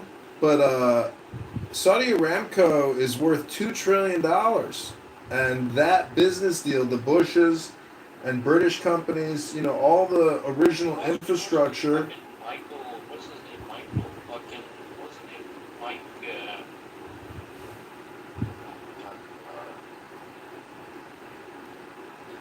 the fucking fat Michigan guy. I don't know. Amin Nasser is the CEO of Aramco, which is a $2 trillion corporation. That's a big business. You want me to do another tab? I'll do another tab. 2 in the chest, 1 in the head. That's the way you do it. I don't trade in the markets anymore. Michael Moore, bro. You think I watch too much Michael Moore? I think so. No way, dude. He was right though when he said that Donald Trump would get elected because it's a fuck you to the establishment. Hello?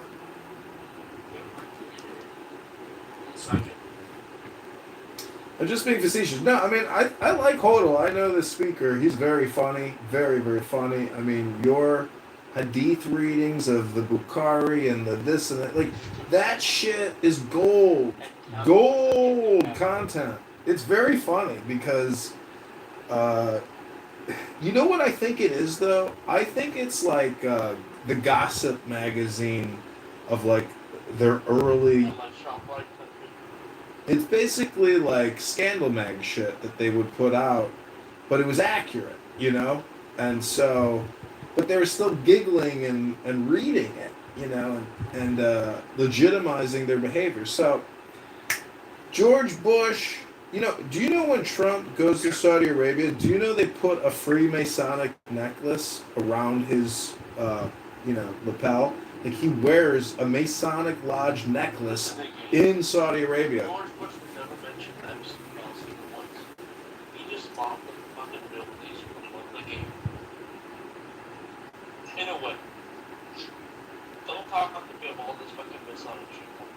Well, just because George Bush wasn't in the Epstein files doesn't mean that he wasn't well aware of what the Israelis and Epstein and Clinton.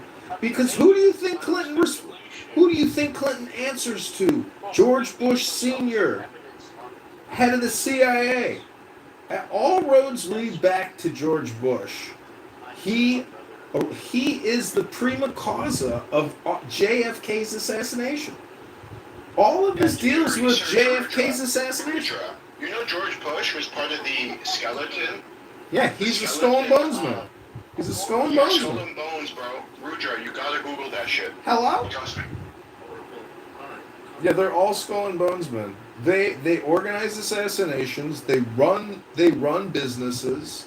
They own islands. They have hundreds of billions in assets. And people who's in there. And people get out. You know what? There are people. Let me talk to Bindu.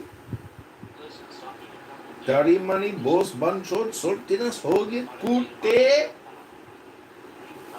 Bindu. Hi Bindu. Listen, Chicago, don't fucking me. Don't fucking me, bitch. What you going to do, Banchot? What you going to do, tough guy? Why did you come in my house and kick my dog? You know damn right. You know damn right. You know damn right. She's the soul of it here. Can you be like a little bit respectful? Is that okay? Let me get the door for you, Bindu. Chicago, are you like that? Game fucking old? Yes, I am gay. I am retarded. I am bald. My testicles are shriveled. I have to take gas station. Disrespect Go ahead, Bindu G. What's up, Bindu? How are you? At least horrible sexual masculine is that she knows. You're the sort of woman here to yeah.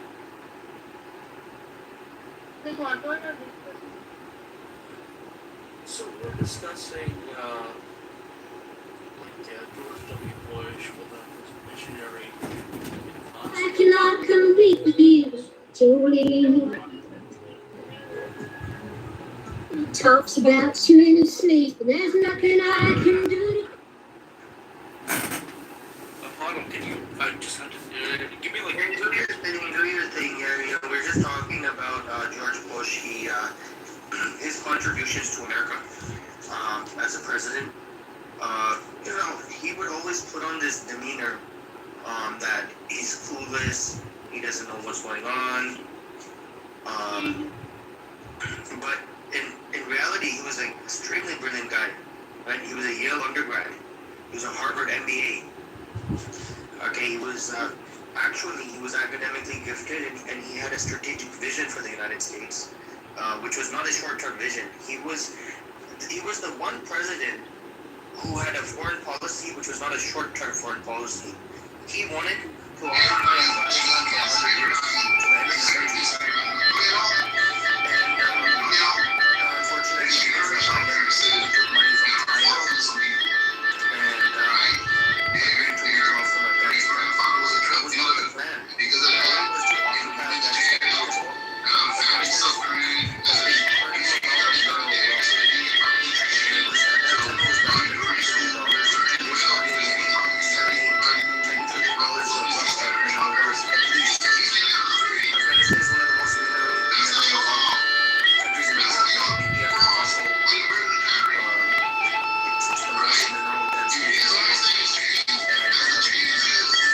And China is threatening Donald Trump saying that we're going to cut off the rare earth supply. We're going to cut off rare earth exports. But if the US has still occupied Afghanistan, China doesn't have that trump card anymore. The US has all the rare earths it needs in Afghanistan itself. Okay, George Bush was taking free oil from Iraq. They were filling entire shipping tankers full of oil. Understand that. I'm sure you understand for me. Many A cases, subsidy is financial assistance. tankers and took off. You know, so much gold. America does have a debt problem. Most of the gold doesn't exist. So there has to be times when America If you're across a major political to Venezuela,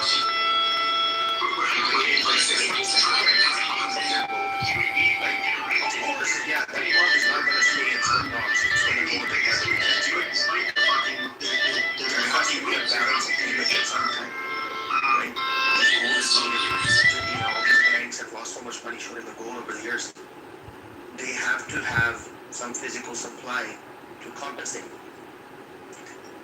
in the silence of the mind, in every place when it calls my name to be remembered. And Iraq had a lot of come to you. Like Venezuela has some gold, but not like Iraq. Iraq had a massive, treasure trove of gold. By taking the free oil from Iraq and taking nominal rates of oil from Iraq, what George Bush ensured is that inflation was low at that time. You have to remember the economy was good, inflation was low, businesses were expanding. It was a very prosperous period for the United States. Love replaced fear.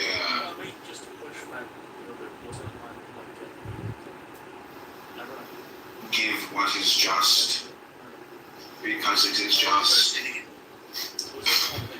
Shimon ben Gamliel said, I grew up among the sages all my life. George Bush Jr.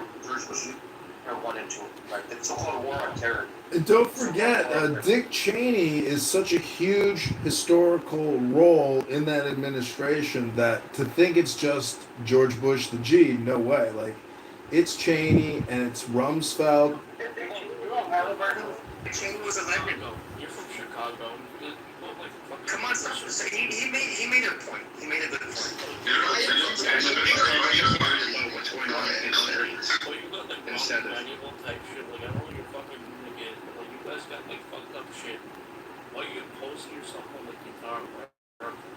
Exactly. Well, I don't know if you guys know that drama making is like one of the pillars of art creation, and all I gotta say is George Bush. You can't even walk the street without getting shot in your joke of a city. I was dropping a nuke on your city, by the way. You would drop a nuclear weapon on Chicago? Oh, I would. I would. Yeah. I would pray for the day you come here and have some of our Indian food and fart, and smell your own farts. Then you'd be like, oh, I nuked the city with my fucking bunchoed farts from fucking Little India, a buffet.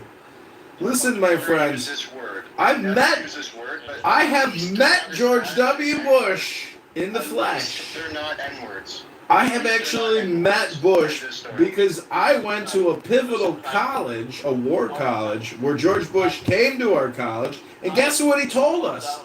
He was withdrawing us from the Russian nuclear missile treaty and developing satellites to engage in space warfare against the Russians. And we were all like, "Hoa!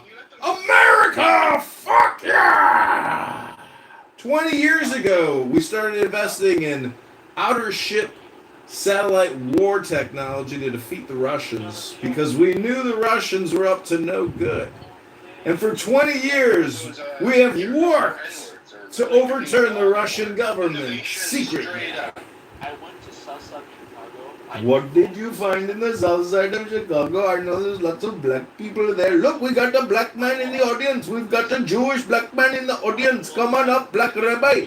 Tell these Hindu pancho dindus why they're such sultinas ho gya kuttes, such banchols and sultinas ho gyas.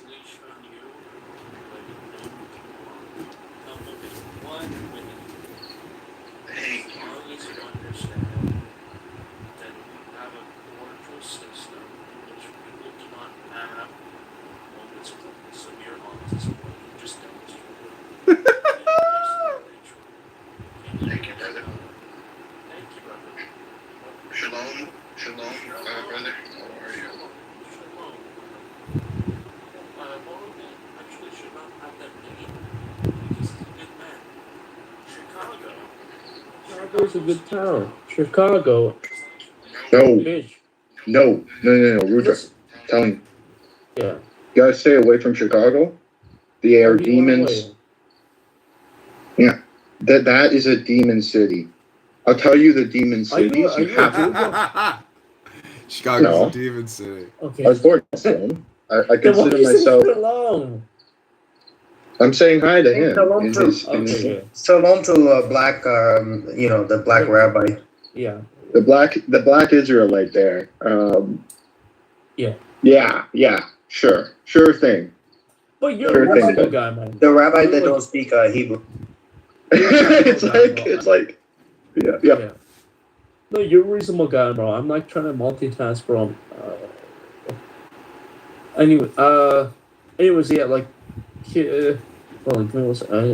So like, anyways, so like, you know, this title's like problematic. Like, you're gonna get. Bro, that's how we get room people like, in this space, right? So like, you have like as long as you know controversial, but like people come. I bet. Like, if you have like a nice title, like everybody's good, nobody's gonna come over here. All right, a little bit of controversy does you some good. Don't worry about it. Let the Hindus do the thing. Oh man, I got into a huge Hindu battle with like these pro Hindu guys. Yeah. Man, that was bad. What happened? We'll have to break out this. That's for sure. My PTR, I broke that out. Careful. But go ahead. I broke that out, and then they sort of explained to me the lore behind this thing. Yeah. And I was like, okay, cool, whatever. I still don't think they should build. This is apparently a half monkey, half human god, or they call them Devis or something like that. Listen. Okay, calm the fuck down. So in our Itihasas, there's something called Hanuman. What is the purpose of Hanuman? Is that God can... Yeah, Hanuman is this guy. Hanuman can go... there's no half human. There's no half human. It doesn't... God can manifest himself in even the most unusual form. So you're a monotheist. You only believe in Brahma. And Brahma is like everything or something. Like, I don't get it. Listen, I'm not a monotheist. Brahma's only role was creation. Beyond that, he has no role. 100%. As far as his role was creation. 100%. Okay, he birthed what were known as the great rishis, the 7 great rishis, the Sapta rishis. Right? He was born. The 7 rishis who brought the divine knowledge to mankind were birthed from him. Right? Brahma is universal creation, so he's all-knowing. He knows everything about the universe. He's knowledge. Brahma is knowledge. Listen, he's all-knowing? Would you say he's all-powerful? Listen, hold on. This is why I preach creation Vedanta to these Malaysia, because Only Yeah, what does that mean in your language? Like, have you heard Literally of, calls me the something Big different. Bang? Have you heard of the Big Bang? I'm not gonna say unless I have permission from my brothers. This You guy, called me this guy's like, the I don't Hindu want you to version of a talk to me. kafir? Hey, Rudy, I don't want you to talk too much because this thing is being streamed on YouTube because of this faggot in the audience. Okay, Rudy? Okay. You got me? I got you. Yeah, I don't, who's autistic Listen, now? all I said was this. I love Hinduism, but I don't need to know about the lore and all this sort of stuff. And they've been harassing me. I just don't want to be around that sort of environment. I'm in a lot of machine learning Discord rooms with some of the smartest Indians, primarily South Indians, that don't, expel their ideology on me all the One of the time. smartest are Bengali. Bengalis are like one of the smartest people you could ever meet. I am literally about to marry a Bengali, by the way. So Bengalis are like, I mean, USB. Is she from Dhaka? Is she from Dhaka? Yeah, she actually was born there, 7 years. Hey brother, আপনাদের কি খবর? আপনারা কি বাংলা বলতে পারেন? সবাই বলে বাংলা এখানে। কিন্তু this is an English room. Yeah, English only. No tribal languages here. Hello Bangla नहीं समझ सकते तो just say हमारे जो मलेशिया के साथ तो हमारी जो भाषा है उस हिसाब से बोलना तो ये हमारे पास जो है एक भाई है Oh, hey, HAI? That means what in Hindi? समझे भाई अमित भाई एकदम सोच समझ से चलना है अभी एकदम सोच समझ से So Bindi, welcome back. Can you explain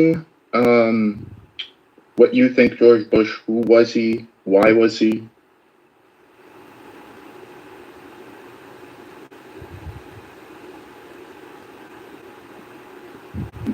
Hello. I'm not aware of that person. I'm from India, and whatever that HODL explained earlier, I'm not aware of it. बिंदु जी हमारा लोगों और हम सो like हिंदू जो आदमी जो होता है आपकी सुरक्षा हमारे धर्म है My baby mom, before she was converted. I'm about to boom this room. Like, you're pissing me off. I told you, don't act like an Abrahamic. That's Abrahamic. Look, Abrahamics act this way. Religion, pushing their religion onto other people. That's how Abrahamics act. I told you, stop it, man. Okay, excuse me, my PTR. Do you not think that's pushing your religion? You build a fucking huge statue in the middle. Okay, then don't go there. Don't go to the statue. That's not pushing your religion. That's not meant for you. It's in the middle of the goddamn street, brother. Go fucking put on some visors. Do you think your Dhaka fiance doesn't push her religion? They fucking rape Christian girls in our country. Christian girls can't go to school in our country because they rape the shit out of them. Okay? Your Dhaka girlfriend's not gonna tell you this. Your fiance's not gonna tell you. I'm pretty sure I know stories. And by the way, she went to Christian post-secondary and Christian What high the school. fuck do we care, dude? You're coming up here and trying to shit talk Indians. Go the fuck back to Europe, dude. Why did you Holocaust the Yeah, I just saw. I love that we're not fighting today, Abby, by the way. No, Isn't it nice? it's nice. On Saturday night, I saw Boys to Men. I love them. They played in Vegas, and they did some of their music videos. And I didn't realize she was in the music video with them. Mariah? Yes. Yeah. They did the beautiful song.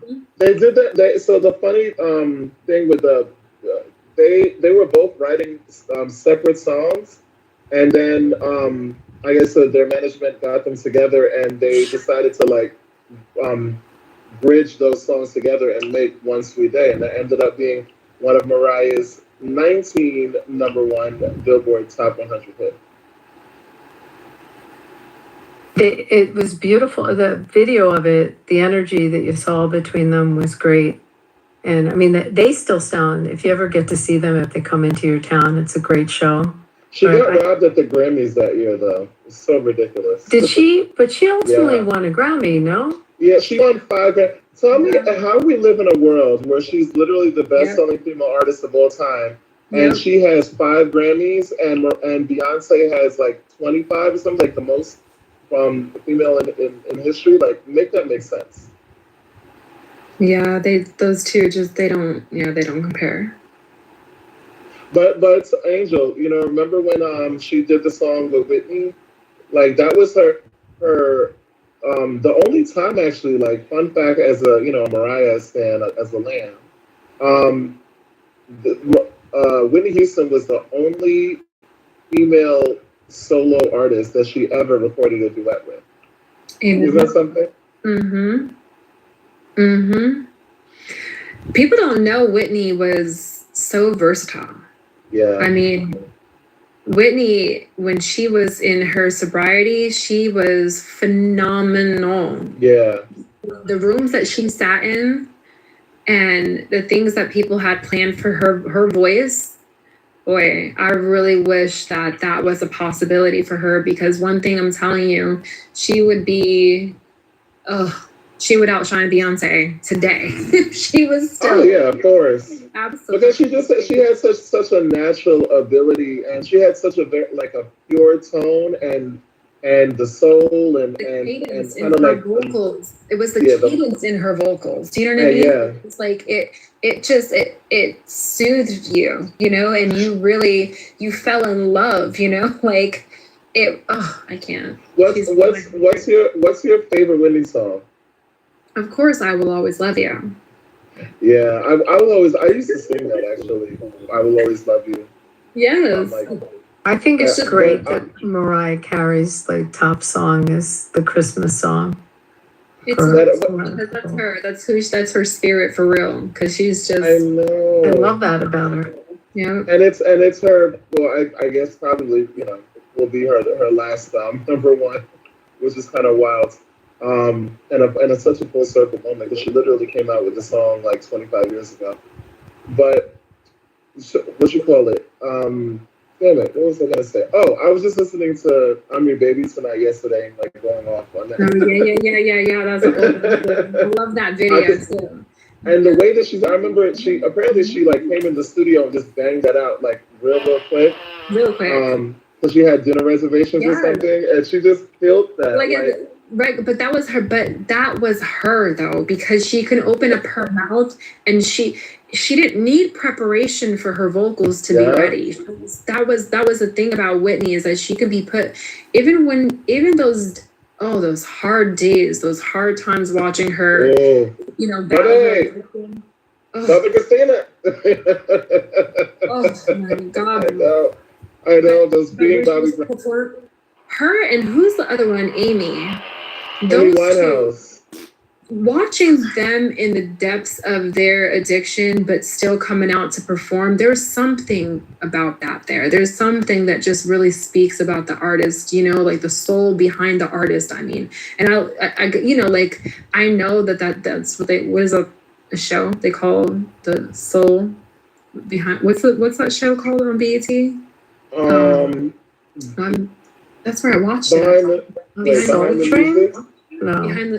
Is it behind the music? Behind the music, yes. Oh, okay. Yes. It really, I love how they captured the soul behind the artist, Yeah. They did some really good job ones. with that one. Yeah. I just remember, it's so sad though, because when I think about her, I remember her performing for Michael Jackson. Oh, don't break my heart. I know, and it's like she looked like a skeleton. That's the one I'm talking about. That breaks my heart every time. Oh, because it was Michael. It was Michael. I mean, it was Michael. I know, right? Michael, the irony of it all. I know. But I will say this: her last album, I really did like "I Look to You," but that's where you notice her voice change so much. It's kind of funny because I feel like I kind of feel the same way with Mariah now. I mean, obviously for different reasons. But I noticed like with her latest album is still a slap. It's still banging. This is the first album from Mariah that I've noticed a significant vocal change. But she still sounds amazing. I hear it, and I think that was it with Whitney. But even then, in that last album, I loved freaking her single Million Dollar Bill. I love that. She still killed it. Like she sounded different. She didn't sound like classic Whitney, but she still killed it. She was still powerful, and she still did her thing. Oh, I think my favorite one though. I mean, besides "I Will Always Love You" and okay, I'm Your Baby Tonight, and I also because I'm Every Woman. I'm Every Woman. I think I have to give that one. That one I think before because that one, when I'm feeling, my feminine, like When it you're just feeling it like just you want to brings be a me. woman, but you can't. Yes, when I'm feeling my transness. No, but like it just brings me all the joy, and just to have, and then she got the what is it like the approval from Shaka, and then had her in the video, and then I knew a friend of mine, a singer friend of mine, who like passed like young, and that was a song that she used to sing, and we used to sing together, and it was just it was very, I don't know, kind of like an amazing thing. Whatchamacallit? And how can we forget? It's not right, but it's okay. I still quote that song. Oh, that's fun. Mm-hmm. It's like Friday night, you and your boys went out to eat. Whitney was very iconic. It's sad that she went out too soon in the way that she did. And her What's daughter. even more crazy that her daughter died. Yeah, I was gonna say her daughter too. That haunts me. That really does. Their whole family thing haunts me.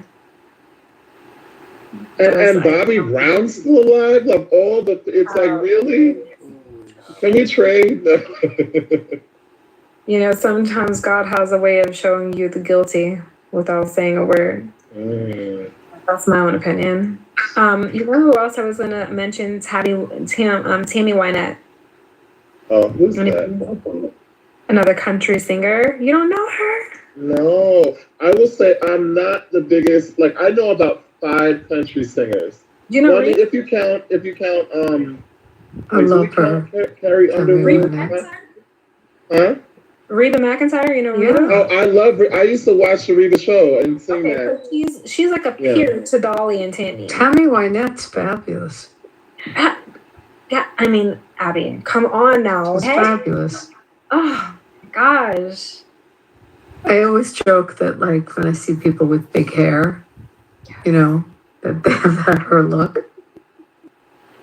And it was so their aesthetic back then, It was just what women did. It was just how you dolled yourself up. Like I literally think like that was the look. I was a Patsy Cline fan of Patsy Cline. That was earlier. Yeah, I was gonna say way back. Oh, I'm so sad about Dolly. And yes, Darren, I know Billy. No one's brought up Tanya Tucker. Joe. Oh, she's amazing too, honey. Oh, and Leanne Rimes. I love Leanne Rimes. I wasn't never really a big fan, but she's all right. Yeah. Well, that song, the song that she did, that apparently she was like 15 or something crazy young when she sang it, and I was just watching like that story because it was like a whole back side to that song because then her and this other singer released that at the same time, and then it was up for like the same award. It was crazy. Does anyone else agree that the country music that's being played today is just not the same? It's just, I mean, it's not like the old hee-haw music. I mean, it's definitely different. Come on, But Brooks. Yeah, I mean, I've seen he plays in Vegas a lot, and he's good, but it's different. It's not. It's more like I don't know if I'm going to see. Who do I have coming up next week? Darius Rucker is going to be in an outdoor concert. I think it's evolved. It's a little less country, a little more pop. Oh, unless you hear somewhat like a real super traditional one. There's not that many. Come on, we used to the devil went down to Georgia, used to come on the radio. Man, turn that bitch up and just go at it. The whole point was just to keep up with the pace of the song, like every Garth Brooks song was a hit. Every single Garth Brooks song was a hit. Every single last one. Someone's gone fishing on the Yeah. other I'll put a link in the chat in fishing on the other side or something. There's this YouTube, the last YouTube link I just posted down there, what is called is Smashed Together. And it shows that there's a formula that was decided in or around 20 years ago of what makes a country hit.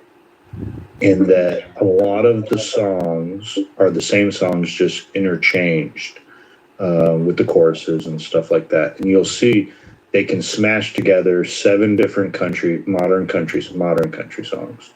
And they all are the same song. And these are like top hits at the time.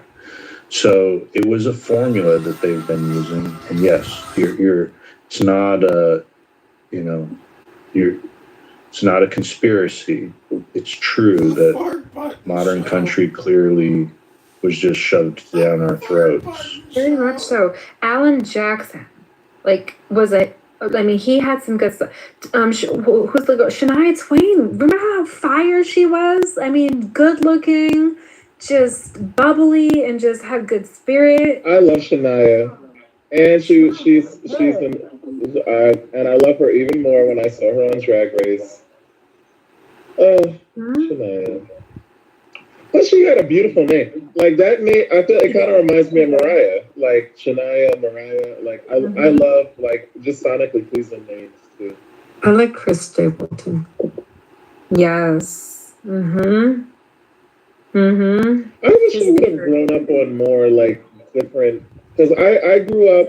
We didn't listen to like country or really anything like besides I think pop kind of but.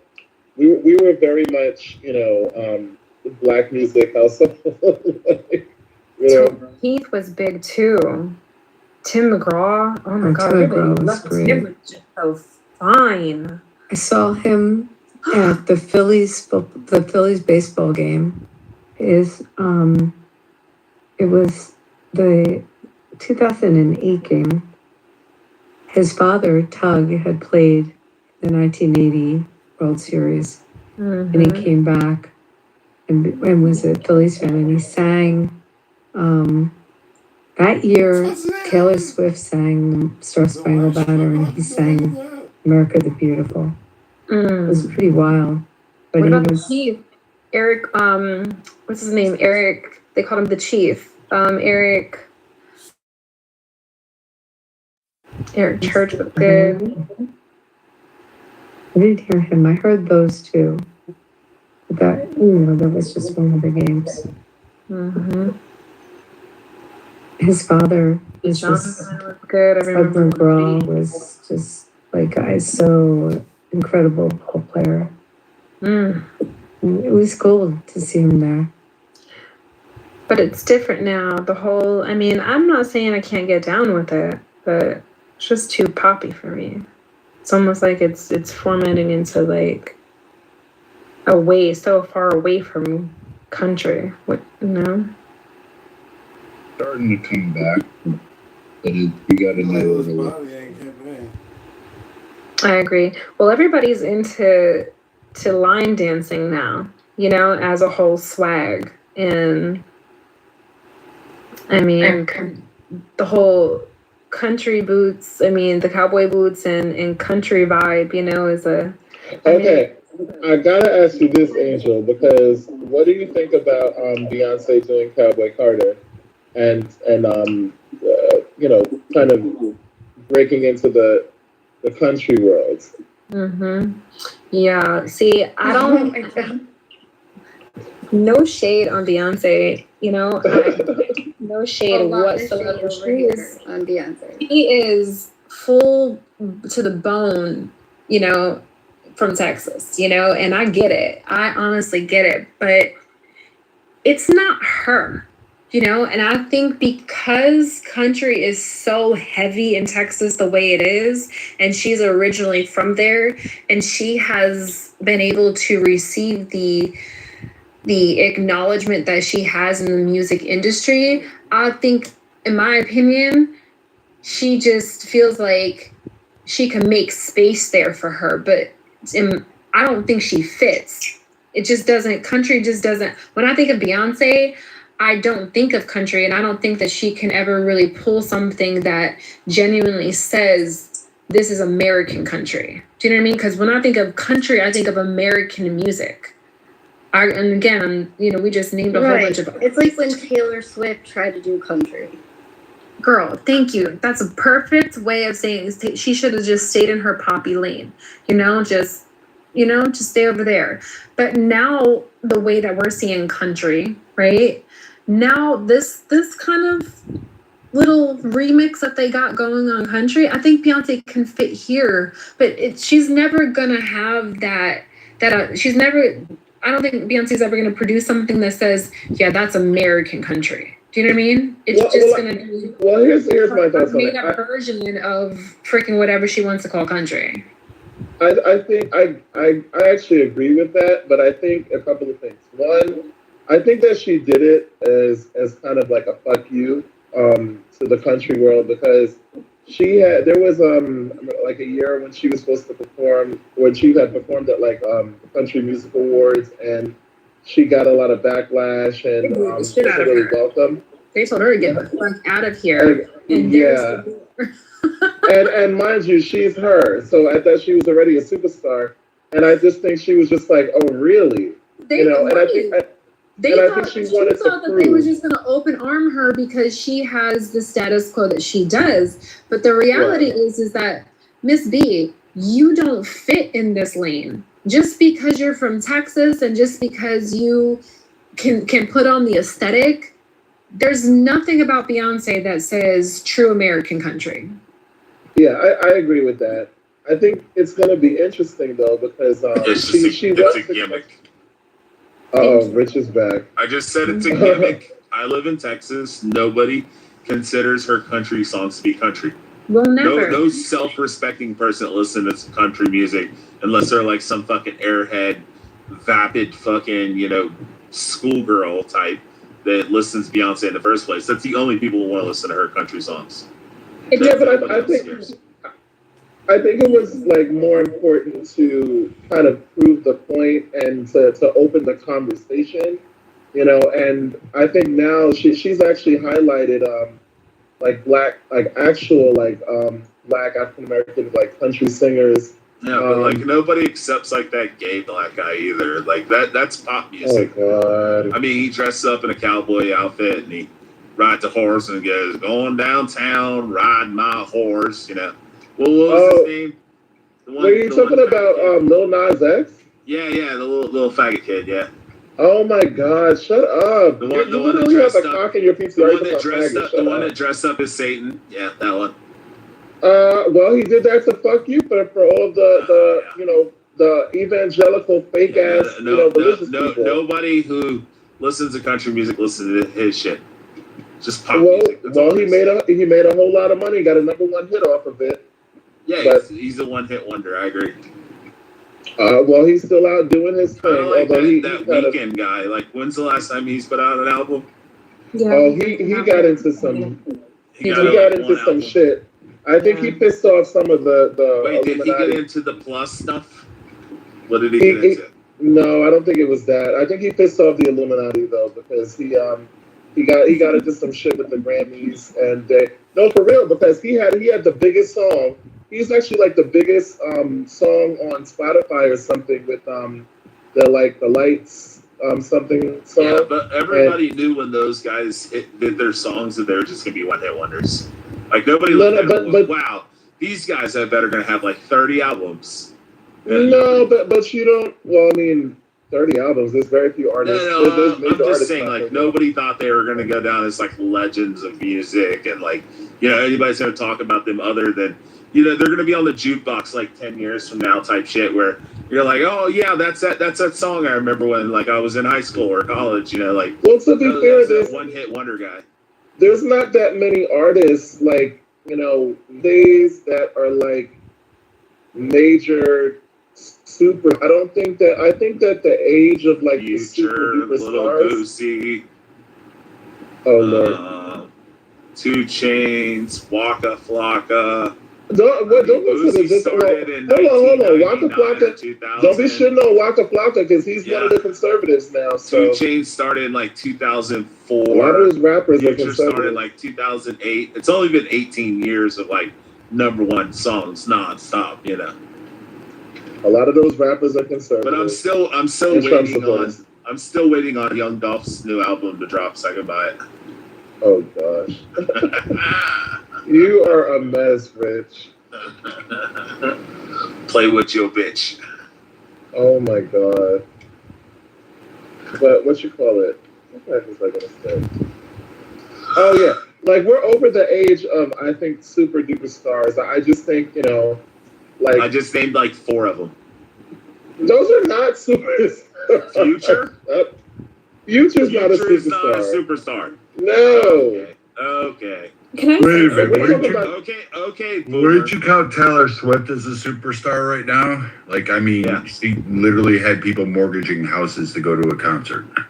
Yeah, I think she's probably the last one because I remember when they were comparing her Carpenter's to hot. so yeah. Oh my gosh. I'm She going to would say never something that's going to be give you the time of controversial. day. Go ahead, Angel. Okay, all right, so here it goes. A good, clean white woman. All right, She's not so white. Sabrina Carpenter. all right, so Yeah, I as we were knew talking she about wasn't Beyonce, white. She's black. Go ahead. as we were talking about Beyonce, I realized something. Beyonce she has to be heavily jealous of Miki Guyton. She is a black female in country music who's doing country music the way country music is supposed to be done. She is not trying to come in with this whole new, revamping the industry, in and around country music. She's not trying to, bring pop into it. She actually is. You ever see her videos? They're just like, the old school country music songs, like the ones that used to play on CMT. And I'm just like, I love her genuinely. I think she has a country music spirit, and I honestly think that Beyonce she's probably jealous of her and thought that she could just come up into the whole country, and be accepted, country music industry, and be accepted like how Angel, I don't even Miki think it was that. I think it was more of the fact that Beyonce is a petty bitch. And listen, I have a lot of qualms with Beyonce, but I actually kind of like that when it benefits, other people, because she was just basically like, y'all gave me the middle finger, at the CMT Awards. Y'all haven't welcomed me here. I'm a fucking superstar, and regardless of what you think about her, she just is. She's incredibly But they're talented. not doing this. But they're not doing this to Miki. Is my point. No, yeah, because she's a genuine. She's a genuine, right? Yeah, And that's what I'm star. saying. Beyonce tried to come up in there with Beyonce versus trying to fit herself into the country music industry, because that is I just want to say this, and I don't know if a lot of people know this, but the country music industry is completely separate from all the other music industries. From all the other music industries, from pop, from rap, from like pop and rap can kind of go, you know what I'm saying, a little bit side by side with each other. You know, there's a lot of overlay there. The country music has never done that until recently. So for someone like Miki being as young and fresh and vibrant as she is and she's, you know, she's young to still be able to sing her songs. She's 43, so. Yeah. Well, I mean, you know, but I mean, she has that spirit, and she does, and she's so true. I think when I hear her songs, I'm like, yes, this is still American country. But I'll tell you what I didn't like though. What I didn't like though was when all of this controversy was going on, it got made into a racial issue, and people were there was a lot of people saying that, oh well, you know. Don't you make everything a racial issue?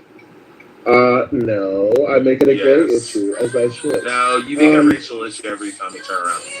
No, well, if you're gonna be calling people like N-words, like, come on. No, just like a guy who's completely in the fucking wrong, doing something that's abhorrent and atrocious, and you're like, your only guys are saying that because he's black, you know, like. If he was white, it would be different, you know. It's systemic racism. Like you're the well, there's a lot of precedent for that. Exactly. Oh no, like when Carmelo Anthony, the stabbed Austin. No, well, let's not do Carmelo Anthony. It was a black issue, and you know there wasn't enough black jurors. Even though they were excused, two of them. So one of them was excused because they said they couldn't be unbiased. The other two was because they were part of the school board, which was, you know, kind of included. Doesn't matter. It was a racial situation, and the boy that was killed was a racist. Carmelo lost his retrial, and now he's going to prison to be the big booty bandit and get fucked in the ass. Oh my god! So now we're advocating for rape. This is so. No, he deserves it. So he deserves it. No, yes, the guy deserved to be killed. I mean, he's an animal. Racist. He stabbed somebody in the fucking heart for. And he deserves to be stabbed. So no, he deserves to be anally raped and penetrated and sodomized. Well, God have mercy. Yeah, JJ, let me ask you a question. If somebody raped a kid, should they get anally penetrated in prison? Oh my god, nobody should get anally penetrated without consent. Like, what are we talking about? I just can't, as he's saying this, and then I'm looking at his PTR, it's giving, it's cringe, right? It's a snake. I can't. No! And it's giving that this is what's on your mind. Should chomos be raped in prison? Nobody should be raped in prison. Like, what are we talking about? Men who molest children, you're saying shouldn't be raped. Why? They should be executed. It just should be. Yeah, I mean, I agree with the execution. Right? Why would we? But if they're not going to be executed, they should be fucking raped in prison. I just don't know why we're hyper fixated on this. Were you raped as a child? Hold on, no, I wasn't raped. No, I wasn't molested. Okay. Perfectly normal childhood. So, but I find it egregious and fucking disgusting. And now I think we should tie a millstone around their neck and throw them in the sea. But I mean, oh my god, I'm just saying what Jesus said. But I agree with Jesus. See, I agree with Jesus. Jesus never said that. Let me ask you a question, JJ. This is a genuine question. Yes, he did. If you never said that pedophile should be thrown in the sea. If you had a son or a daughter, and your son or daughter was brutally raped, and that person went to prison, would you not fucking figure out a way to pay somebody in prison to fucking murder them or rape them?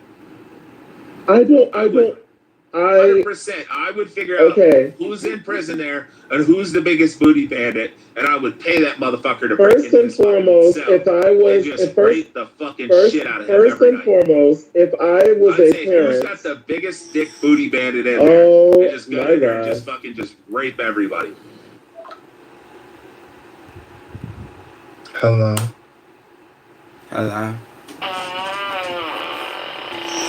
What's happening? Oh, it's the tell of the tape. You got something to say to Bunny? Shasha? Bunny versus Shasha. Yeah, you got something to say to Bunny, Shasha? Fighting out of the red room. This woman is a good martial artist. Is Bunny versus Shasha next up? Civilized forward debate. to our debate. I don't know what the fuck you want me to say. I'll see when Nate comes. Hey, did you guys see Nate's get PTRs of the debates? I didn't see your one. I saw the Dawn one. Yeah, She was very the displeased Dawn with one was bad. how she was depicted. She's like, I don't know who that lady is, but I ain't me.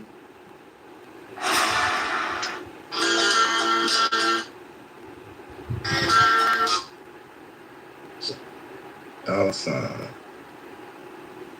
So are they going to give us the topic at the 11th hour? Is that what they're planning on fucking doing? Bro, it's wild shit. Like, there's no schedule, nothing, and I come in and next thing I know that Red Rum and Monica were done with Exactly. everything, and I'm like, They what the said fuck? they said it was gonna be on Friday. It's Wednesday today, isn't it? No, Monica tried to say Friday, and then Yeah. but then she's like Thursday.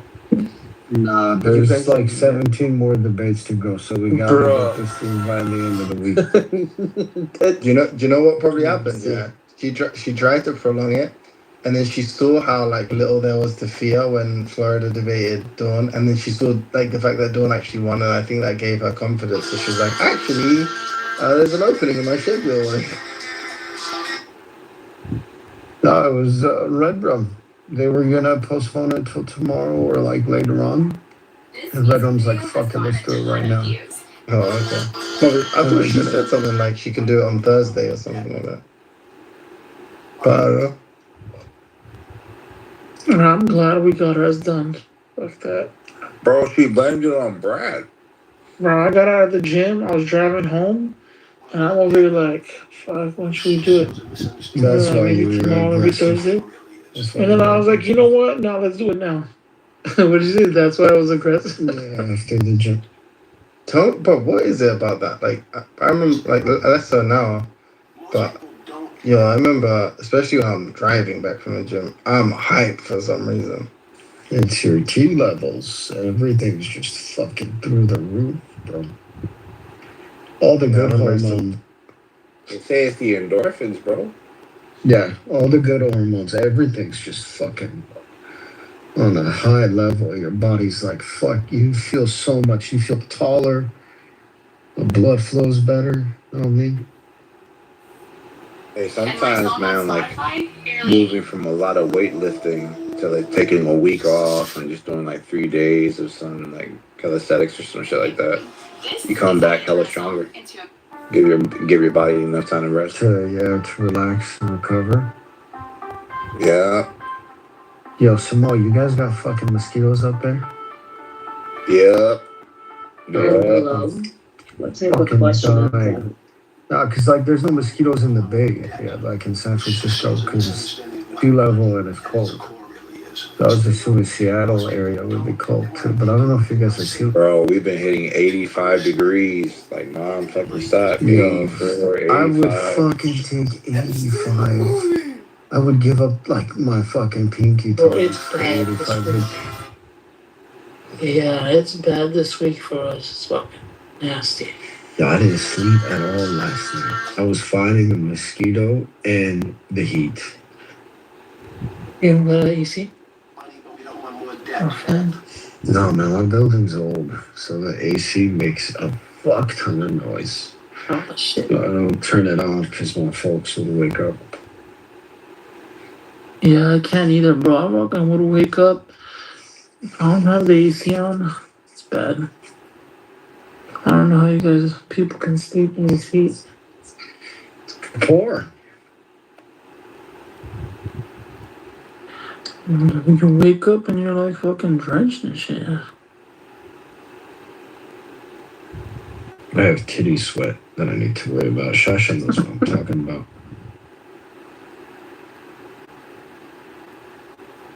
The fucking words.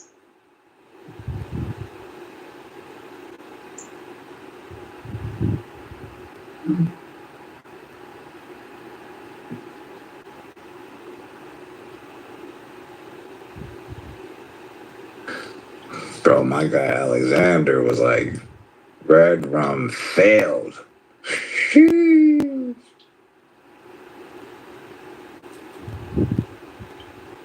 Did you see my gift? I'm Then like, you don't even go here.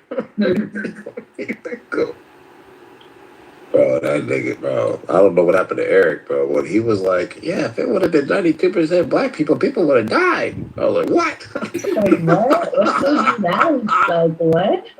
That shit was funny. Eric was like, oh, let me fact check you. My nigga never came back. I'm crying. How can you fact check that? That's just like assumption. No, he was fact checking the claim that Officer Bird, black dude, shot Ashley Babbitt through the window. I don't know why he tried to dispute that. It was a Like, hate that crime. was smart. It was a hate crime. He specifically picked out the only woman there, white woman there. Yeah, Popped absolutely. her. All the black people that were around, he picked a white woman? What the Out of fuck? all people though, like, come on, bro. Yep. And you know her family got like $5 million. Which is insane because she was breaking the law. What the hell? Nigga, what does that mean? She should have been shot. Like a lot of people My should boy have. should have been shot. Holy shit. Alright, shoplifters, watch out for a cop. I think it was a level of. It was a trespass. That's what it was. There's levels to trespassing. Yeah, there's permitted areas and non-permitted areas. She was in a permitted area. It's where's Nancy Pelosi's office so we can cut off her hand level of trespassing, which was great. That's the problem with being a public servant, bro. You're in the public. That's insane. That's some insane. That's some. Y'all are crazy. Bro, Same way, like, you know, police dying is come to the territory, you know? You sign up for the job. Absolutely, but if you're looking at all of the cases of sedition that has been like by the federal judges have been basically dismissed, even the Oath Keepers dismissed. All these cases have been dismissed because the Department of Justice overcharged. They had like 1,500 charges of obstruction that was like an overreach where the Supreme Court slapped them in the hand. I think it was called white privilege. No, it was called Joe Biden's justice, right? Yeah. Like you shouldn't be rewarded for like abusing it, and like if Trump got some soldiers out there like violating people's rights, he should be held accountable as well. Yeah. Donald Trump should be in jail for inciting a riot. He didn't incite a riot. Well, he did if you take the perfectly edited statement of his speech where he says, "Fight like hell." And then that's all they want you to read.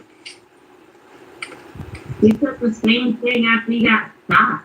Bro, I got lied to right now. I was told there was Gatorade Zero outside, and there's no Gatorade Zero outside. This is fucking crazy. Dude, I bought a tub of 9 gallons worth of Gatorade fucking powder. I think it was like Glacier or like Arctic Freeze or something. That's just one of the best investments I ever made. Why do you guys like Gatorade? Because it hydrates you. But it's not just that. Not It's like water? Yeah, but it tastes it's good. like having fucking It doesn't like taste soda on tap. Yep. Yeah, it's With the powder. I don't understand. Like, you guys have very low standards. So should we have like a really cold bottle of water or something? You guys drink Mountain Dew? I'm assuming. Oh hell no! Gatorade's my threshold right there. That's the worst thing I'll ever drink. Right. Well, Gatorade. Anybody that says they Right. drink Mountain Right. Dew, like, I I don't don't drink even anything want to be their friend. Wait, you're saying good or bad? I was confused. No, like that's the closest that I would ever get to like a flavored drink. I use. Oh yeah. You have the powdered shit. It's like mad cost effective. No, I'm sponsored by this company called Noon tablets. So. Okay. Oh, so you do the tablets in the water? Is it like fizzy? Like, is it carbonated? Slightly, yeah. I feel like the tablets are like more. I feel like they taste like salty for some reason. That's why I'm always hesitant. Like the There is a sachets and chalkiness to. Oh yeah, because it has salt in it, or it has sodium in it. Yeah. No, but even the powder has sodium in it. But it's like I don't know. Like I haven't tried them though, so. Yeah, for the tablets, it's 1%, or not 1%, but 1 gram of sugar. That's what it has in it. You guys don't just like water, you know? Of course. Yeah, you can walk and chew gum. Water's good. Can you? I curse every time I do that. You need extra hydration sometimes. Hey, do you guys believe in that hype about the branched chain amino acid joint? The which power? one? You know the branched chain amino acids? BCAAs. BCAAs. Yeah, yep. What about Yep. them? Do you guys use them? Nah. I Yeah, think England does. I kind of like them just because of the flavor, because it kind of spiced up the drink of the lemon juice and the electrolyte tablets. It's like intro workout, isn't it? Yep, it's like during your workout, yeah.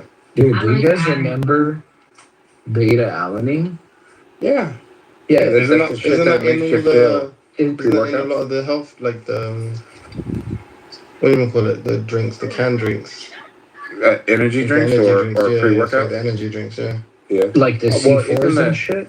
Yeah, it's in the pre-workouts. It's supposed to be like for endurance or something like that, but it gives you that tingling. Yeah, it's that Yeah. it makes you, it's supposed to help you with soreness, like lactic acid production is decreased. I hated that shit on BCAAs. Then only one candidate. But it kind of like gives you that sense of, oh, it's working. Yeah, but that It's itch like is it's fuzzy and weird. shit. Yeah. You know the only like so I like it's a welcome distraction because it's tasty. So I like Monster for that reason. But the only real thing I could say it helps in terms of like functionally when it comes to training is it suppresses hunger for me. Like I can train fasted, just down a fucking Monster, and I'm not really hungry while I'm training. Have you tried straight caffeine instead of all the fucking chlorine and fucking additives? From what, for instance? I do a quad shot right before I go lift weights or do Like cardio coffee, or you mean? anything. Yeah. I don't like coffee. No, I don't take pre-workouts and energy drinks because I drink so much coffee throughout the day that when I take the pre-workout, it just I don't really drink fucks coffee, me up. so Yeah, I can of can't do the Monster cat. isn't- I can't do the caffeine, bro, because it kind of I've been kind of, you know how it's supposed to constrict your blood vessels or whatever, Mm-hmm. and I'm looking for like the nitrous oxide, like blood vessel dilation. That's what I'm looking for. So what does that mean? Like No, like what's the reason or what I go so? no, like caffeine gets me kind of hyper where I can't like calm down like before every lift. You know what I mean? Like I don't like to be rushed. I don't like my heart rate to be rushed. You know what I mean? I like to kind of go at the weights at a calm pace. Gives you like a head high for me. Caffeine does. Yeah. Oh yeah. I do What 12 did you say shots your by max the time bench I'm was? at the gym. Right now, I just No, what time? 5:45 for 3. Damn. Jesus Christ. Yeah, bro. I was a refrigerator, bro. Massive. So you didn't want to max you don't know your 1 rep maxes or No, like back then, like lifting that type of weight, the 1 rep max really didn't make any sense. So that's just when I stopped at that point. That was the how much heaviest did I you ever weigh? got. How much did you weigh at the time? 370. Oh damn. At that, Trying to work that. That's yeah, like, my heaviest I was it's at like 450. 150 kilos or something, 160 kilos. Yeah, at my heaviest I was almost 450. Wait, what? Yeah, that's how much I was. I was almost 450 at my Wait, so how heaviest. much do you bench in the 450? No, that was before I started like powerlifting and everything. Oh, okay. Oh, as in so you were big and then you started training. Yeah, we got that at 3. And then you started. Yeah. Okay. Got that at like it's 3. crazy. It's crazy how like if you put on weight sometimes it's like okay, sorry. What I'm trying to say is I think about how like right now I'm probably close to no, I'm at like the heaviest I've ever been, but just like I've been here before, yeah. But it wasn't like I didn't intentionally put on weight to get stronger. So I think technically I was as strong as I am now at like almost 17 kilos lighter than I am now. She's like, I don't know, like 30, 40 pounds, something. Yeah. It's like imagine if I imagine at the point where I was as strong as I am now, if I just intentionally put on 40 pounds of like, you know, Yeah. like a significant portion of it being muscle kind of thing. Yeah. You know what I'm saying?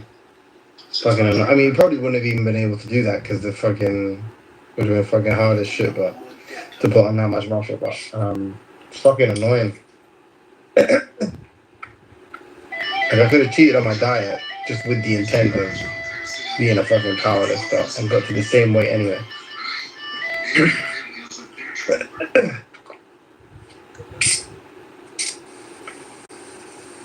Oh well.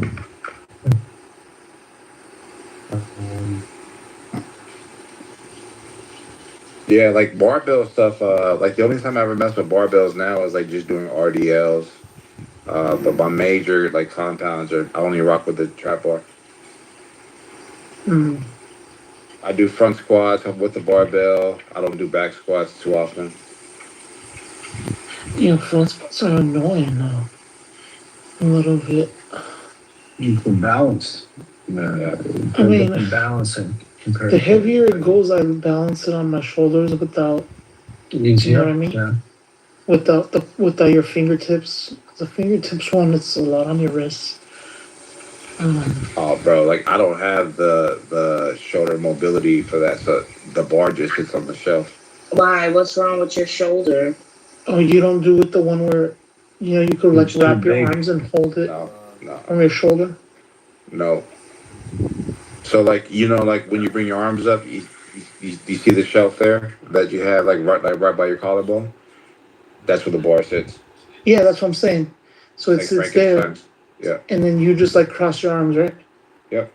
Yeah. Yeah, when it gets heavier, that's what I do too. You can do the other one, no? Like where you like bend your fingers back, kind of thing. I don't know. Sorry. Yeah, I do that when the weight's not. It's not that heavy, but once I add more weight, You fold your arms. yeah, because it's annoying when it hurts on your wrists. Yeah, I can't front squat to save my life.